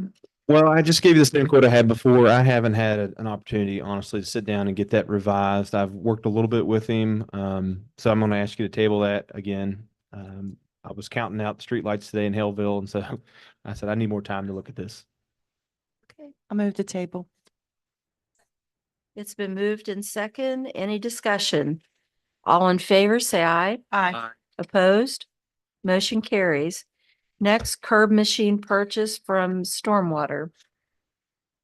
Mike and I, with the council last time, you guys tabled it and you wanted Herb to weigh in on it, but I'm going to cut Herb off for a second and say that Mike and I discussed it further, and we heard the feedback from the council that that was a lot of money for maybe a piece of equipment that would sit around and collect dust a lot of times. My feeling is that we do have a machine up in Ohio that we went and looked at one time that probably needed the hopper welded on, maybe needed an auger replaced, that was being marketed for $5,000 or $6,000. And I think that essentially the council had previously given me authority to go up and purchase. I didn't go look at it. I thought maybe I'd take another trip with Mike when we find some time here. It's still listed for sale. I reached out to the guy. And maybe that's more along our price line to have a machine that we can kind of experiment with and see what the curbing will come out. I think at that price point, if we do one job, the machine will have been paid for from the savings. And so if you guys are fine with that, I'll just ask you to reject this and continue the authorization to seek a used machine. So do you want us to Just- authorize up to X amount of money like we do with? If you wouldn't trucks? mind, I think trucks and- $6,000 would be fine for the used machine. I think we were lower than that when we went up there, Up but that to would- 6,000. if that would be fine. Okay. That's what happened here. I got that off. Okay, Herb, it's your turn. It's your turn. Would you like to make that motion? Okay,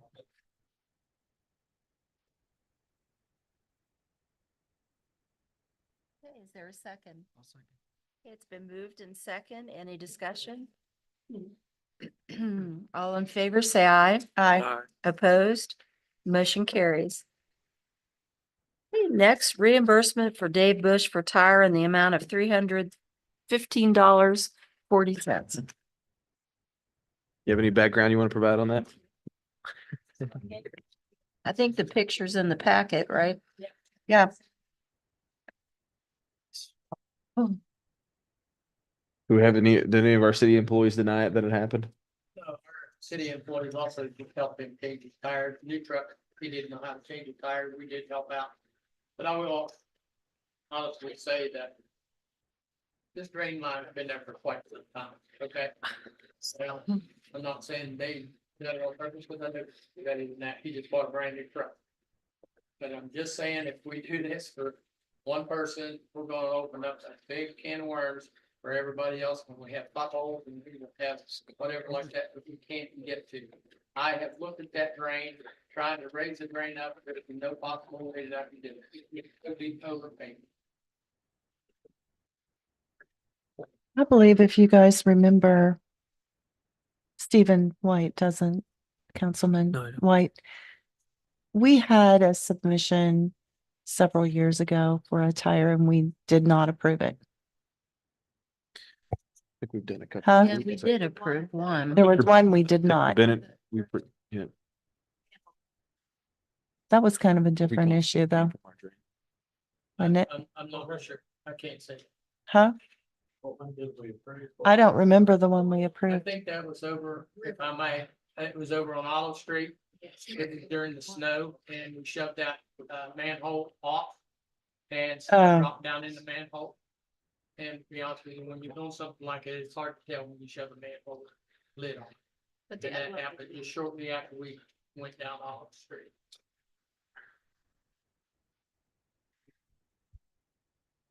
And that's something we just don't do, is leave manholes off, so, you know, Right. I mean, try not to.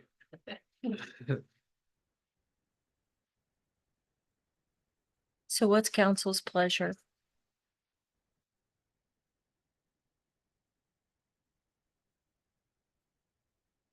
I know. It's an existing.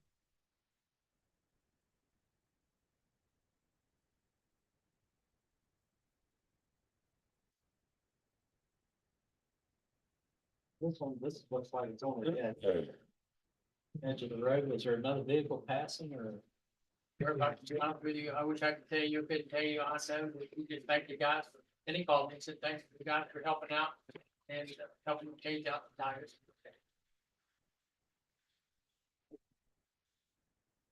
Don't want about angle iron or anything there. It'd make a difference. If we couldn't avoid it, and he had to run in it and bust it, then we should replace it. But if there's no other vehicles and he just run over it and hit it with no one around, then that would be his own fault.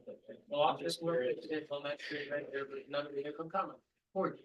Now, whether there was or not, I do not know that. You say, when there's another vehicle coming to you, you gotta stop for this, okay? But it's so close to the side. I don't know, I wasn't there. Do you want more information, Herb, before we act on it? Did you want to go and physically inspect it? Yeah. You want it tabled? Okay. Okay. Okay, is there a motion to table? Yeah. Okay. Second. It's been moved in second. All in favor, say aye. Aye. Opposed? Motion carries. Information back, I'd just like to see what, you know, what it looks. Sure. I think that's fair. warranted. Okay, next renaming of Coon Street. You, does Mr. Fornash know the background history as to why this street is being renamed? That I'm not sure. I know the background history of why it's been renamed. there was a call. There was a call, yeah. I just was wondering if Mr. Fornash was aware of why the street renaming process began because of the 911 call that and emergency personnel were dispatched to the wrong street. That may have been before he came.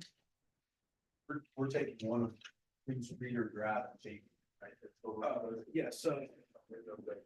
There, I think it was before him. There was it was when Councilman Bowen was on council and that is his word. And there was a call that could have been addressed sooner.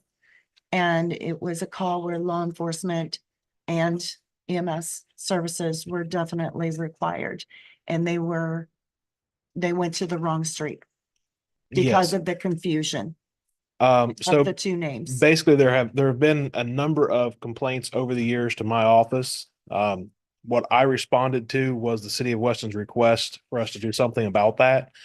With the name, the shortest is the second one, which is KUNTZ, then street at the end of it, which is the 800 block that Mr. Fornash and Mrs. Thompson are on both live on that street. March 27th, I sent out an initial letter along with a road naming package that had so I think 4 requests for 4 names on them. I received one of those back, which was from Mrs. Thompson, and she had 4 different road name choices on there. Again, this is the majority of the street is in the city. The end of it is outside of city limits. I would presume that the county commission will do pretty much whatever the city does as well. So basically, I'm just kind of handling the paperwork and the process of this. There are a few things that we do and don't do differently in the county.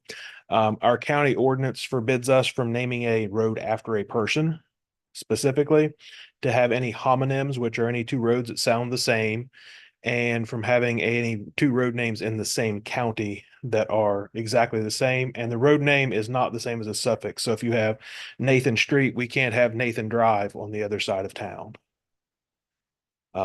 So what was brought to me or sent to me by Mrs. Thompson was Rough Way, which we have 2 very similarly named streets. We have a Row Lane and a Roar Street, and the spelling on those is very close. And I always kind of jokingly say at 3 a.m. on a radio, we want to be as clear as possible. And we have a Ruger Street. I think we already have a Ruger Lane on one of the county lines. The other 2 suggestions were Bumblebee Street and Disney Street. And We had a request this evening for Ian Drive, which Street is or after- Ian Drive, Mr. Fornash, Ian Street or Ian Drive? Did you want Ian Street or Ian Drive? I know. And that's, and I hate to pick over semantics and stuff. Going down, it's Kuntz Street. So the confusion is very dramatic there. And so much so as the tax records that go to each street have streets and drives confused and spellings confused and misspellings. So I'm going to leave that. The whole decision is up to the city on what you guys want to do, and whatever decision you make, I will then take to the Lewis County Commission. So And we'll try to make Are it. you saying it's the recommendation from the addressing? It's been our recommendation to rename it since before we had an agreement between the city of Weston and Lewis County, whenever addressing came along. They are next Because to of each life other safety. because of safety and convenience for most people. As anybody will tell you, your GPS coordinates will take you to either one. Apparently I made a mistake in not sending everyone's information out via certified mail because Mr. Fornash said he did not get my first correspondence. And I do know that there was one person that I had missed that was brought out to me. So I resent my first correspondence to them. And the second one also went to them, which was a I can't think of her last name. Her first name is Penny Peters. There we go. Yes. So if the city wishes, I can resend those via certified to make sure that everyone is available, or we can have another meeting or anything like that on it. It's to whatever you guys would like to do. Within city limits, you guys can pretty much do whatever you want. You're not bound by our ordinances. So that's kind of where I'm at. And again, I didn't go out and, hey, let's do this. I was asked by the city to do something, and it's taken me, albeit almost a year to get to it because of all the other stuff that keeps coming up. I've got 2 other road naming packages on my desk right now for stuff outside my county. So Steve, how many people you think are going to be affected? Looking at 1, 2, about 8 on this one. Okay. And there are 8 houses or 8 people? 8 houses. I have no idea of knowing how many people are in the houses. You guys have any idea how many people on your street would be affected? Houses, we're gonna get 16 people. How many driver's license do you think? 16 people. 16. So one of the things that we -1, we're taking hers away. But you still have a state issued ID, so There used to be though, wasn't there a program at So, one time? Perhaps. there was a there's- program. I don't know if it's still active. I know that we still do as much as we can. But the DMV will allow you to update your address and everything with them without having to issue a new license, which is the part that you have to pay for. I don't know if they still have the paper form. I would presume so. I could contact them on that. I provide everyone with a proof of physical address form that they can include with their bill. Whenever I change things, and when I say the addressing office changes something, we send notification to the post office, and they will auto forward the mail for at least a year. And I still get things to Route 2 Box 30, and that changed in 2001. So it's really a year and then a guess and hope after that. But it should solve any mail problems, and most places will update that information free of charge, especially when there's a statement saying that the addressing office changed it. You didn't just move or change your address for the heck of it. And we've done that with a number of road names. We're about to do it with a couple more, sadly. But so basically, in the county, once more than 3 or 4 people usually more than 3 residents are on a road, we have to name it. That's why we have this process and do what we do. Okay. Yeah. I live on Coon Street. I live right in front of Bill and Martha Sue. And I've owned that property since 2020. I understand why you want to do it. Our house, like my house is 828, theirs is 838. My father-in-law owned the house on Cooch Drive, and his is 312. So all our houses on Cooch Street are 800s. All the houses on Cooch Drive are roughly in the 300s. So I don't know how you can go from 800 to 300 when ours are 800, theirs are 300. So that's part of the issue. If you are going to a house, say 838, you should be going to 838, which is a completely different street because there's no 800 on Cooch Drive. That's how they solved the problem. And I do agree that he probably should resend out letters because they just got, the only reason he knew about it at the beginning is because I got a letter and I contacted several of the neighbors and said, did you got a letter? That's why Penny got a letter, because she didn't get a letter either. I got a letter, my father-in-law got a letter because he owns a property that touches it. Yeah. Anyone who has property that touches anything to be renamed, we send correspondence to. Well, our agenda this evening doesn't call for any action on this item, so I think it would be appropriate to resend the letters. Okay, And I will then make sure they're sent pick this up certified this again. time. If that's okay with council. Yep. Sure. And one other solution, if in the future it is chose not to rename it, is we need to solidify the spelling of each and then add the maybe 800 block to maybe, whatever street or name, Coons, however you want to put it, then 800 block and then 300 block. And that may be something that would be simpler. One of the other things that I've spoke to Mrs. Thompson about is if we do change the street name, to continue with the numbering scheme. That way they don't have to change their number as well. Because a lot of things go by block leaving the city. Mhm. So it kind of keeps all the streets in line, so to speak. Thank you, Steve. You're welcome. Appreciate it. Thank Mr. you. Cornish? Mhm. What do I do about my power of attorney? My last will and testament. I gotta go to a lawyer, get that changed, the address, street name, well, this street name says. William 838 West Second Street, or West Second. Goose Drive. So that is my my power of attorney. And that. How did people's addresses change? With it being changed of the county, I just think you would maybe need to add that paperwork to the back of it, just staple a copy of it or something. Right. I'm not an attorney. I can't guarantee what is or is not going to be required of that. Right. I do know that with deeds and stuff like that, we always recommend that people use the full legal description instead of just the address, because the address is at the yeah. The deed. I mean, it's confusing to me. Again, I don't know about the powers of attorney and that type of thing of what is required legally to do that. Well, not let's an just attorney. wait It and was see how be things here. go once you resend Okay. those letters. Thank you, Okay, Steve. thank you. Okay, next, set trick or treat date and time. Okay. Do you have a recommendation, Councilwoman Rogers? I do. I do have a recommendation. Last year, if you remember, it was a huge success to have it on Trunk or Treat Night. That was really a nice evening. However, this year, Trunk or Treat falls on October 26th. And the 31st is the following Thursday. So there's quite a large span.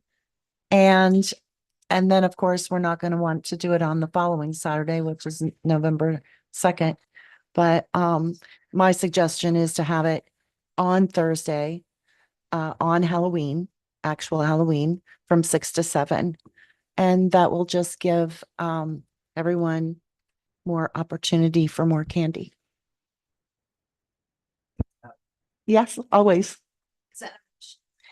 Yeah, I moved to set trick or treat on Halloween, October 31st, from 6 to 7. It's been moved in second. Any discussion? All in favor, say aye. Aye. Opposed? Motion carries. We've already done trunk or treat approval. Pay differential for street department.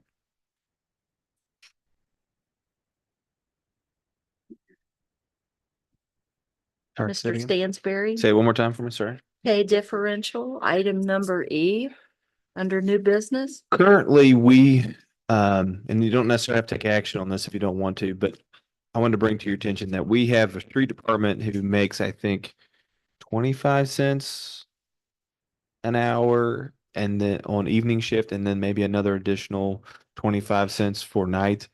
And then the police and fire have a 50 cents and then a 25 cents differential. I will change the handbook policy if we want to move forward on this, but I think everybody should be getting the same shift differential, if that makes sense. And I think that's just one of those things that we inherited when we all wrote in here to run this ship. It was that was some kind of old thing that was on everybody's time sheets and never was made uniform. But if you all are fine with that, I'll bring you at the next meeting a handbook revision that will speak to pay differentials and making sure those are solidified across the organization. So we need to table any action on Please this do. item. Please do. It's been moved in second. All in favor, say aye. Aye. Opposed? Motion carries. Next, approve stormwater excavation, Lynn, Locust, and Burnside mid. We have a pipe there or two different pipes in two different locations that are very deep, which are outside of our capabilities as an organization to be able to dig. I think, Mike, you've got a quotation from application from. Do we provide a copy of this to the council? No, just to get it coming in. Okay. What's our total there? 13,500 roughly, looks like. Yeah, it's 24 inches. That's not cents. What we'd like to have the council authorize us to do is to approve us to spend up to that amount for excavation. What we're going to try to do is most likely is rent our own machine and have Bernie from the sanitary board come over and try to operate it. We're just really uncertain about depth and what we're going to encounter. Is it just a small hole in a pipe that's causing a sinkhole, or are we going to open up a much larger problem? So that's our reticence. If you're detecting reticence, that's it. But we think, you know, if we have to have somebody help us, it's going to be in that ballpark. And so when that happens, when we start digging, we may have to bring in extra help very quickly. 13,500. Just to dig it, yes. Taking a big gamble on Bernie. Yeah.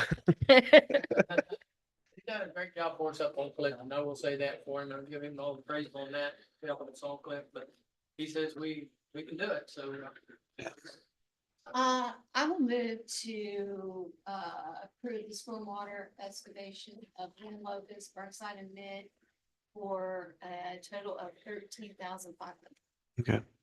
Okay, it's been moved and second. Any discussion? All in favor, say aye. Aye. All opposed, like sign. Motion carries. Okay. Next, sewer rate ordinance. This would be the first reading. And we have Susan Riggs with us. She is. You're still with us, aren't you? Yeah, why don't you come speak to it a little bit? Let's look at you.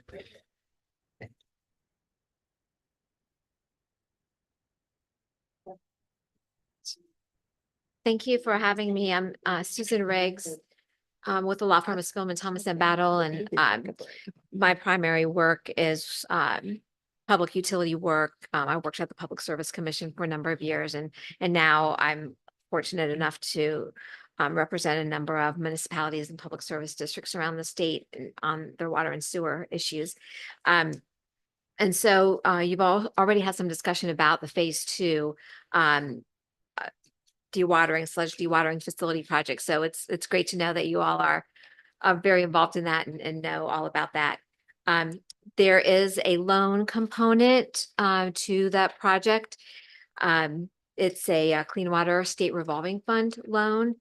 And your accountant, Zach Dobbins, worked up a financial exhibit that it demonstrated where the sewer system is right now as far as your what we call going level, which means what kind of an increase you need to meet all of your current operating expenses, and then what amount of increase you would need to be able to pay on that loan when it goes into effect, when substantial completion of the project is.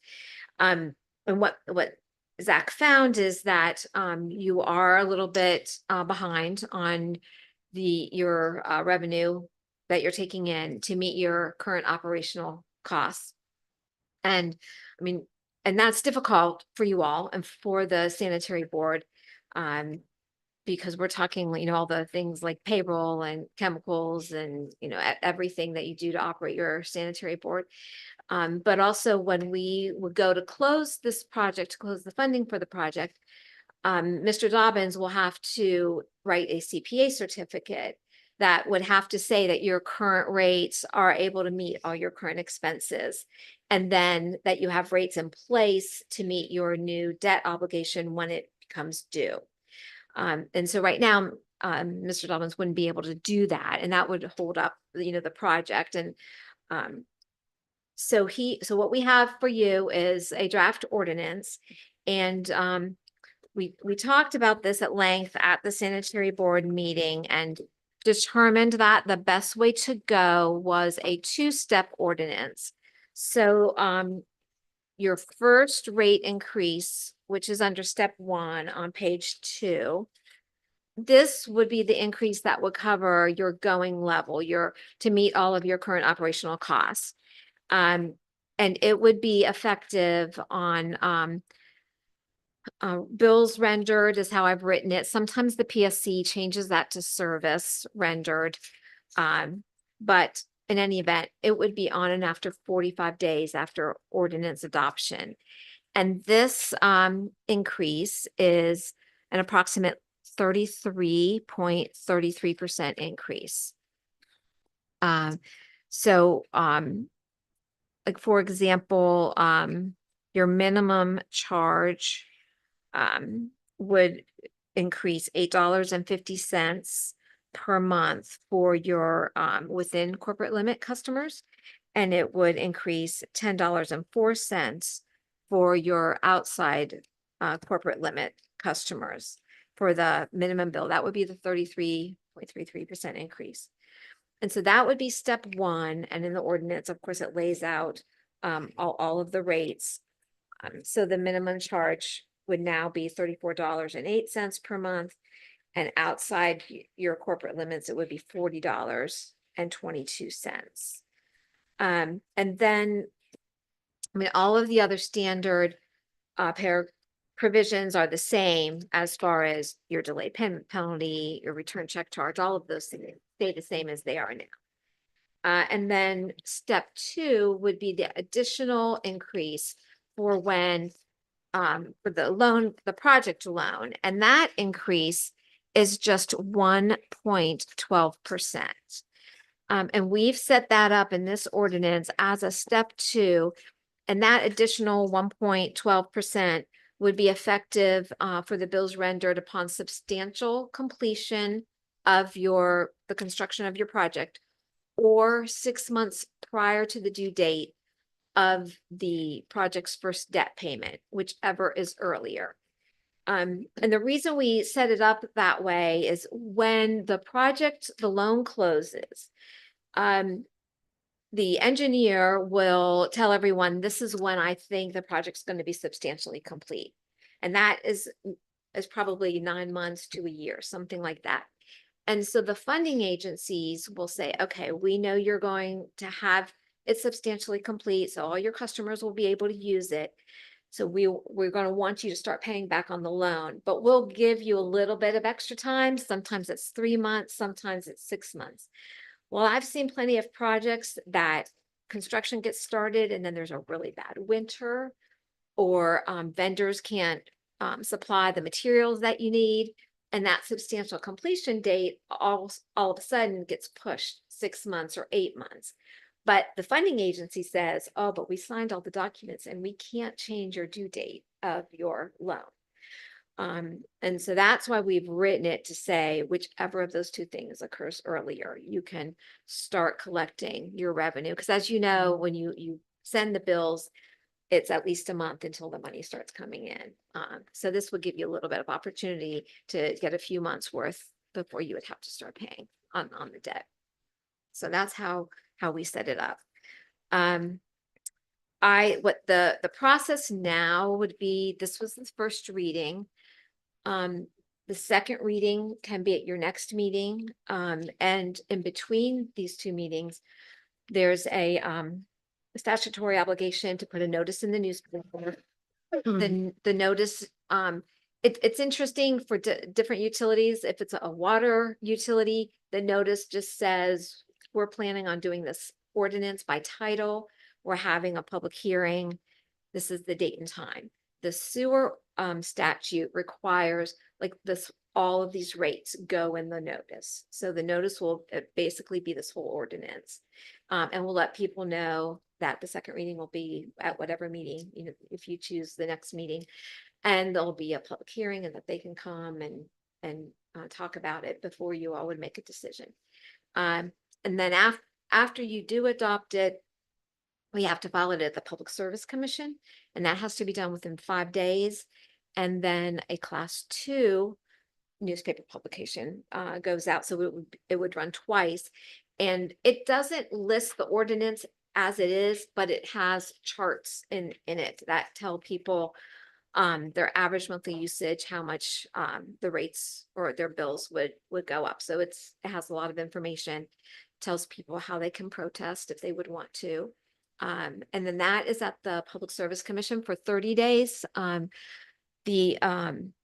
It would need to be 25% of your customers, of the sanitary board's customers, would have to sign a petition for a protest that they would submit to the Public Service Commission. And if it sits there at the PSC for 30 days without any kind of protest, then it becomes final automatically. If there is a protest, then the PSC staff will come and audit the sanitary board's books, and it will move forward in about a 4-month process after that.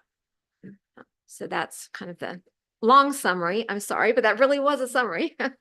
So if I can answer any questions, or you can answer questions, do you have any?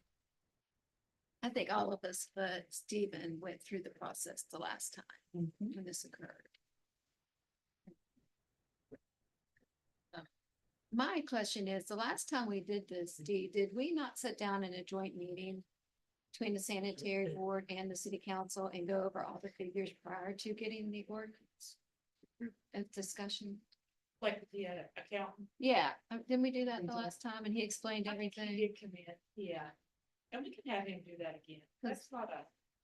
I mean, we've heard there's a rate increase, but we didn't see any figures prior to the ordinance. And I understand we're in a, need to get it rolling, but. But we want you to be comfortable with it too. No. Well, we can have that come in for percentage per percentage, what each of those is. I just meant I'm not comfortable at all with it. And I appreciate your time and presentation and all.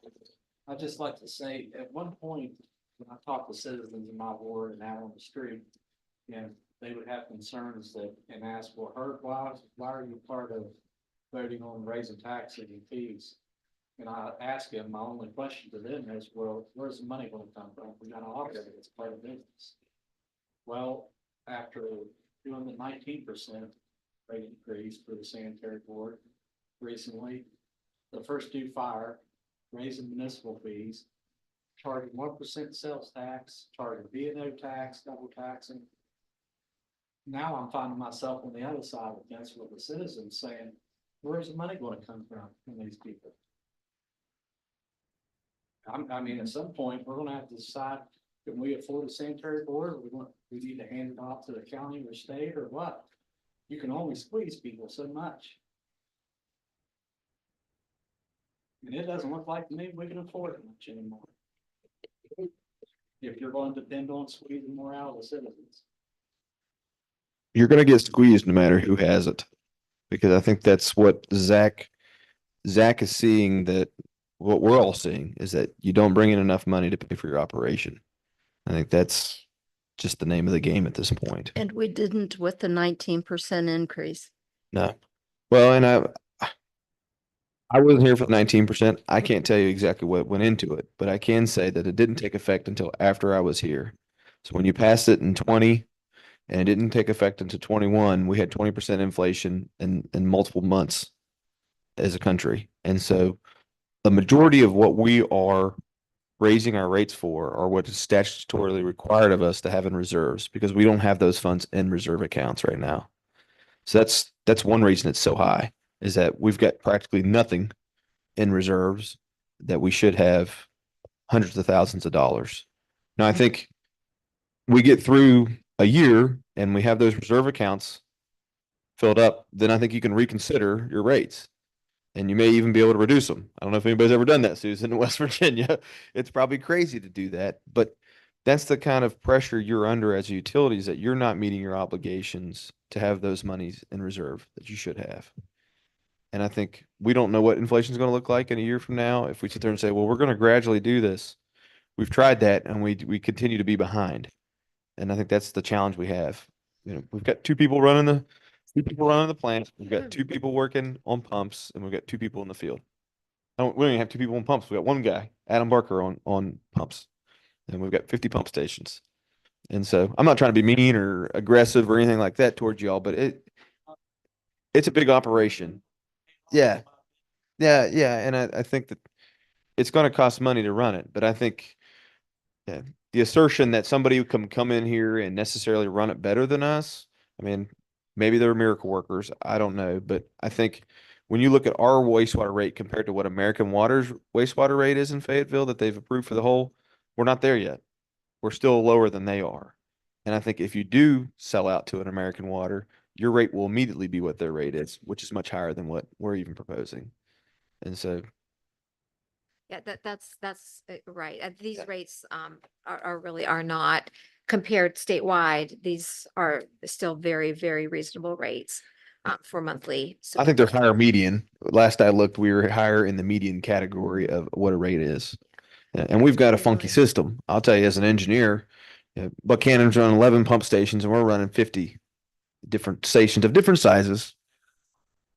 Well, it plays a lot to it is that it's just more expensive to run that way. At some point, we'll have to slow down and look at our infrastructure, our operations and everything else, instead of depending on just the increase. And that's what we're trying to do now, is not to branch out as much, but to start taking care of what we have right here. That's what we were putting the brakes on the 33 extension, honestly, was that we're sitting there saying, we can't afford the operation we have now. And we're going to add very few customers and we're going to add a whole host of infrastructure that we've got to upkeep that we're not going to have the money to do. We're not bringing in the customers to be able to pay for it.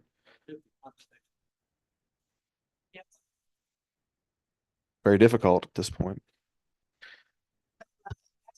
Audit that we had three. We had a 3-year audit this last one. The funding, one of the funding in it for us, you're not funding those accounts that you've been state mandated to fund. Yeah. They're gonna let us get by with that another year. Take over. Right. I get that. Right, because your bond council, I mean, the bond ordinances, your lenders, are also requiring, it's the cash working capital is what it is. And the legislature adopted that a few years ago, that all of the government authority utilities, all the municipalities and public service districts have to fund a cash working capital fund. And it wasn't like there was padding in there to give everybody a raise and buy all new vehicles. None of that in there. Yeah. And there's no talk of that. Well, we did add an employee, but I think that's to give Adam a partner to work on pumps with. Yeah. Right. And we've got some people who are borderline retirement age that are going to be retiring very soon. But no, I mean, Joe and I walked down to the sanitary board and we took every bill we had for the last year and we categorized them and we built a budget out of that. And that was provided to Zach. And that's what we based our going level expenses on to do it. So, yeah. It is difficult because everything you put in the ground starts getting older that day. Sure does. Every day that goes by, Depreciates. it Yep. gets older and, things break down. I mean, this is mechanical parts and everything. Nobody wants to hear it, but COVID killed us. The amount of, that it cost for a joint pipe 3 years ago, now it's 4 or 5 times what it was then. That's. Yeah. Yeah, it has made a huge difference. Absolutely. Every utility's taking increases, that's just it. And I think it's very, this is the one utility that we all have a say in, right? The rest of them just do it and we don't really we can protest all we want to PSC, but we're not going to win that. And they're statewide utilities, but here, this is the one that everybody seems to want to poke their finger at because you can talk to the guys that have the say who get the vote on it, but the reality still happens. You still have to pay for your operations, and like we've said already, I don't think you're at a point where we're prohibited. We're not more expensive than other people. We're right there with them, and for the type of system we have, we should have more people. We need a crew, people working on lines, but we can't afford it. Yeah, we've got 2 people, and that's what we're going to continue to have. Here's my other question. Is Sure. this our meeting tonight? Is this the first our public's hearing about a sewer rate increase? Well, this is going to, yeah. Publicity out there to No, explaining why No, we are going to do this. no, I think the intention, man, maybe you feel I'm mistaken, but I felt like you guys should agree to say, yeah, we're willing to set the rate at this level. And then at that point, we're going to tell people why we're doing it. And then, we have to publicly advertise it. We've got to send notices in the mail, all that good stuff. And then be able to explain our case even further. Yeah. But, I mean,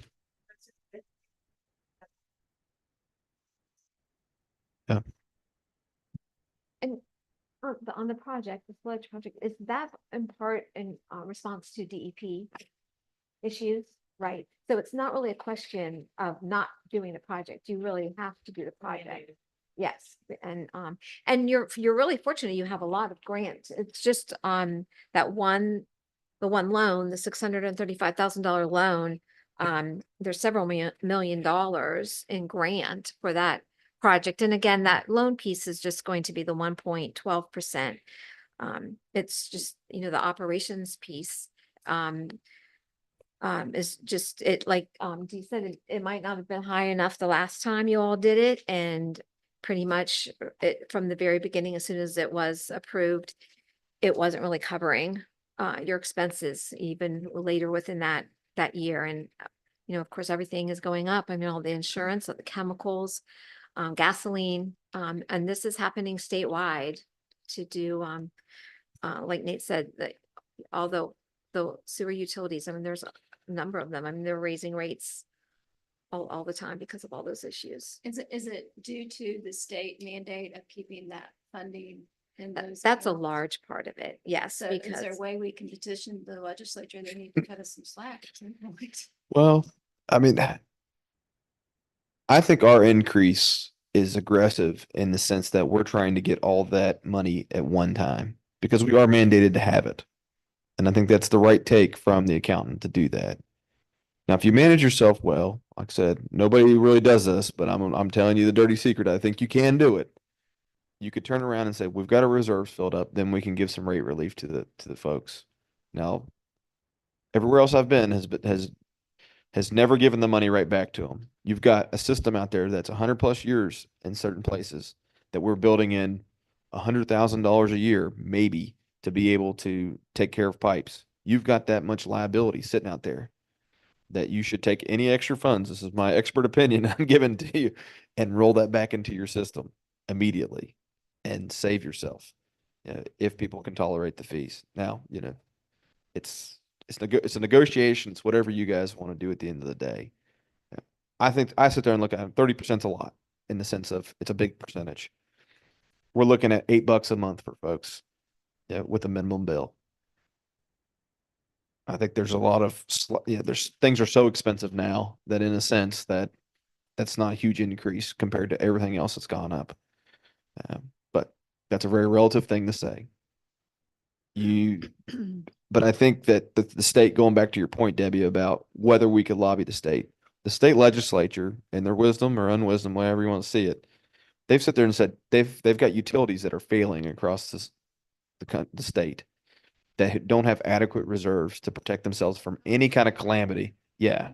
And so we're talking a couple $100,000 that we'd have in reserves when we're all said and done. If things go well for us next year, that we'd have sitting out there in an account where if we have a pump station number 7 failure, like we just went through, that was $165,000 to get back up and running. And that wipes out your entire reserves in one fatal incident. And that wasn't really a major one, in my opinion. It could have been a lot worse. Knock on wood.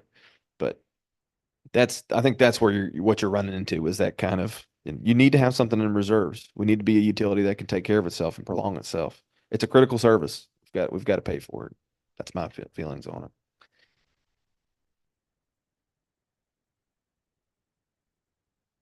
What's our timeline, Susan? I think you said at one point we don't have to approve this tonight. We've still got a little bit of time.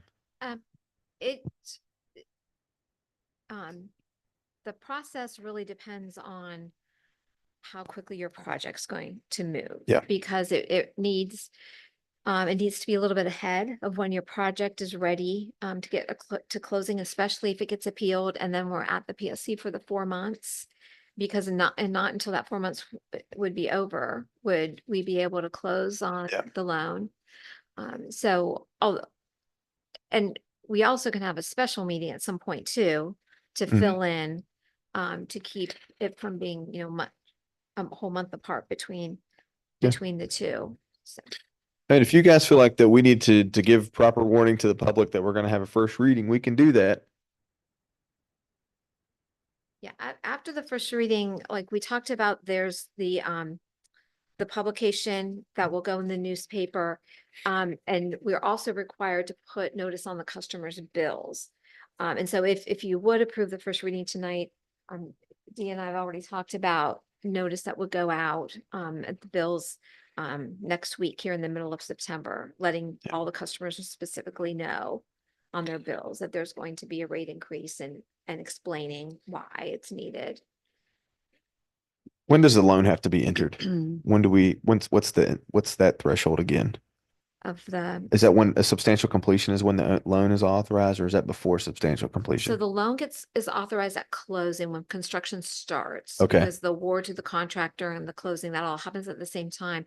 But the funding agency gives you a period of time before you have to start paying it back. Okay, And that's until substantial completion and usually a few extra months. okay. So that step two, that small piece wouldn't be In effect in till then. effect right away. I think we can wait till next regular session if we want to have the first reading then. You feel comfortable with that in October? I mean, we're not going to have any kind of advertisements for bids out by then or anything like that. So, No. you know, and worst comes to worst, you're looking at a 4-month challenge with the PSC, and then you're sitting there waiting for spring anyways for construction to start. I think we're fine. I mean, I'm okay with the special session meeting, if that's what. Well, I think if you guys are still reticent after my soapbox, and that's fine if you are, I think you should sit down and have Zach present it to you. And, we'll show you the budgets and stuff that we've developed, and you can see what we're paying for. Yeah. I think we understand that the rate increase is necessary. Don't get us wrong on that. Yeah. But just like I said, this is kind of the first we're seeing actual numbers. Yeah. Fair enough. Okay. How about we schedule next, sometime in the next couple of weeks? Yeah, we could do, are we having this special session to address? We can always do a first reading at a special. Safety.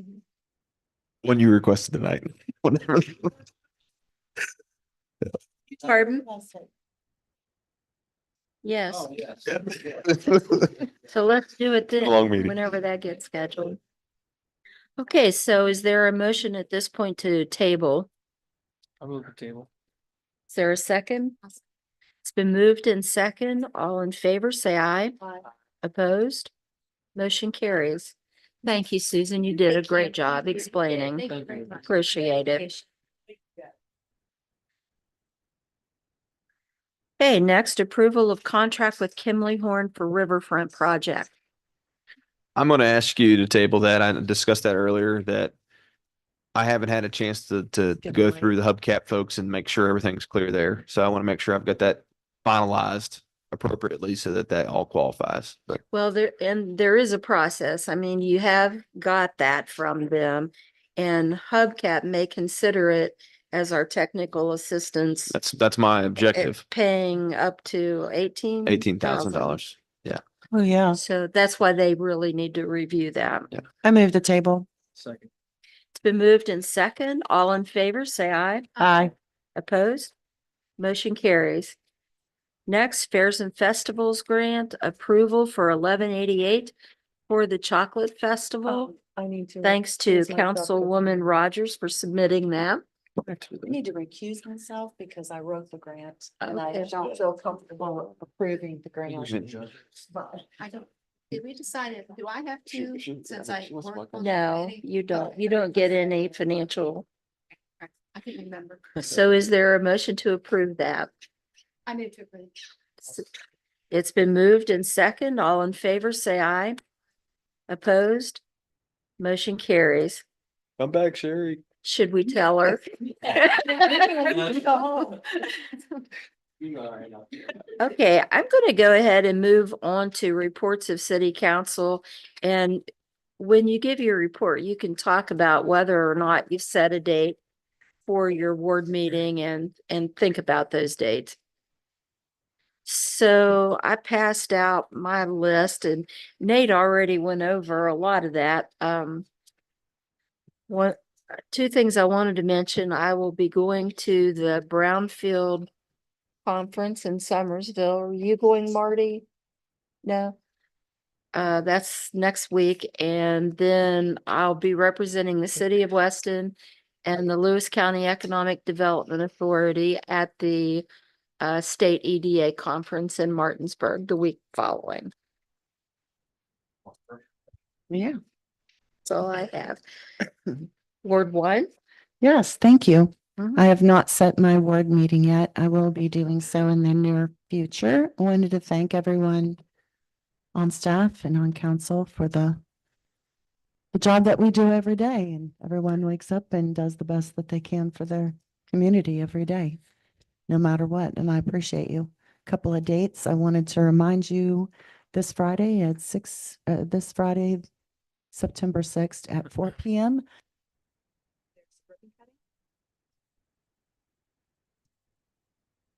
At Hometown, is that Hometown Care? Ribbon cutting at Hometown Care. That's on Main Avenue in Weston. Also remember the Arnold Cemetery Workday, Saturday the 14th from 8 to 4. If you can just give them an hour of your time, that would be great. And decorating for downtown fall will be September 26th. And that will be fodder shocks and pumpkins and mums, as I stated before. Rain date for that event is September 27th. Thank you.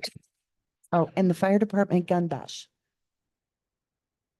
September 28th. Okay, Ward two. I just want to thank everyone for their continual work.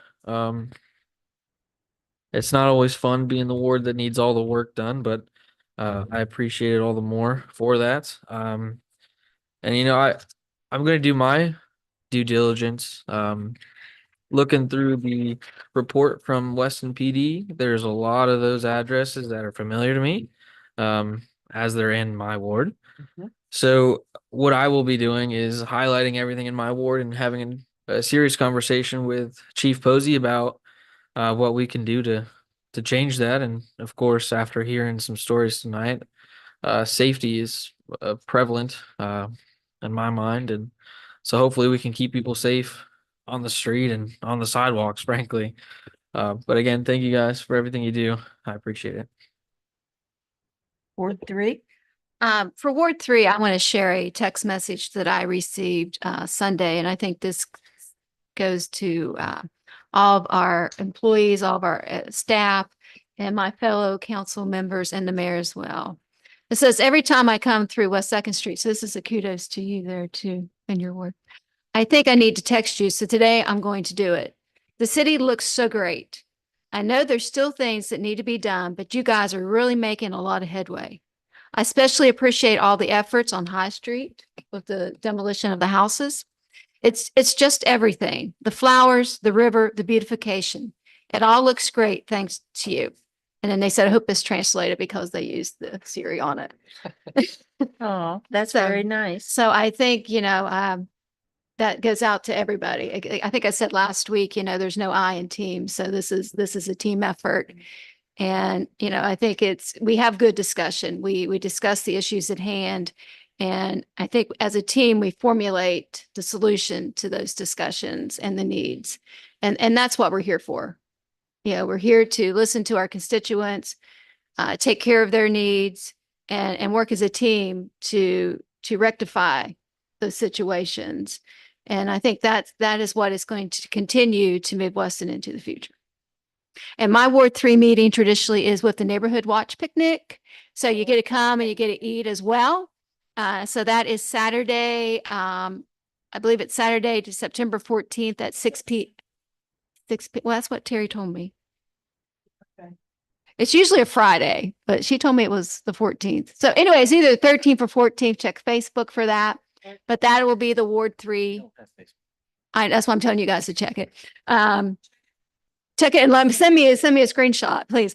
That Ward 3 meeting will be there. So everybody come out. And it's usually a lot of fun. It's a lot of good food and it's actually a good time. So With that, We wrap Jean in toilet. we do wrap Jean in toilet paper. Kim actually wrapped Jean in toilet paper. Word 4.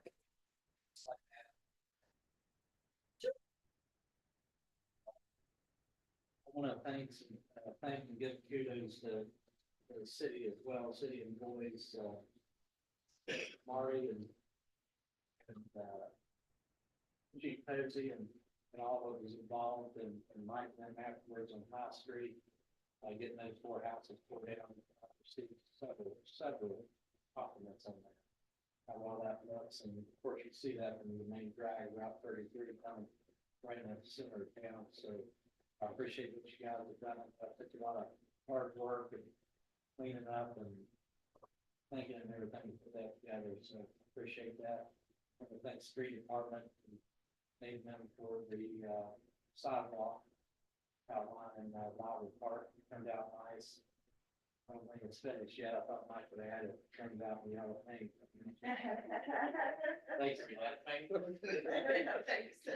Yeah, that was really good. They did a really good job. And, the guys were even working there, I believe, on it on vacation. So trying to wrap up and fill in the dirt and get everything leveled out. So appreciate all that.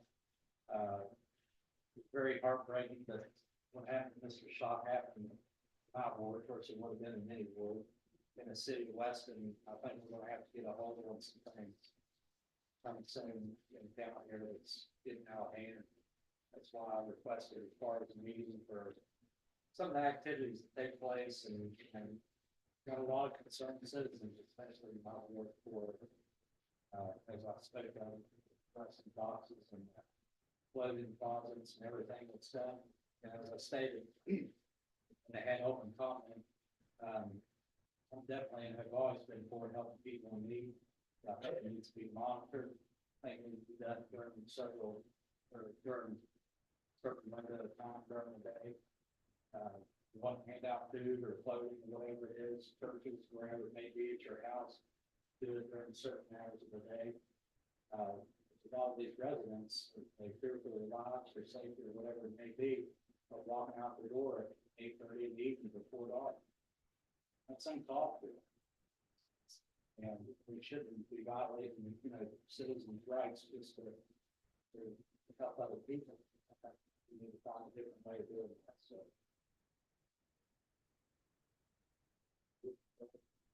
One last thing on the street light that the city manager brought up as far as evaluating the street light. Want to make sure he doesn't forget the intersection of CBS or the third. I was out over there a couple of weekends ago, and I just did, of course, I was aware of before. I'm sure you are. Crosswalks, actually 2 of them there. A lot of kids like to fall and get started earlier and stuff. After school gets and all that, they're all walking right across there, right at dark or right before. And so to me, I think it's a safety concern, something that probably should have been addressed way before our time. So there's something to take care of it with at least big bright LED light or something up on the pole or something along each side, shine on the crosswalk. So with that, I move to adjourn. There's a second. All in favor, say aye. Aye. Motion carries.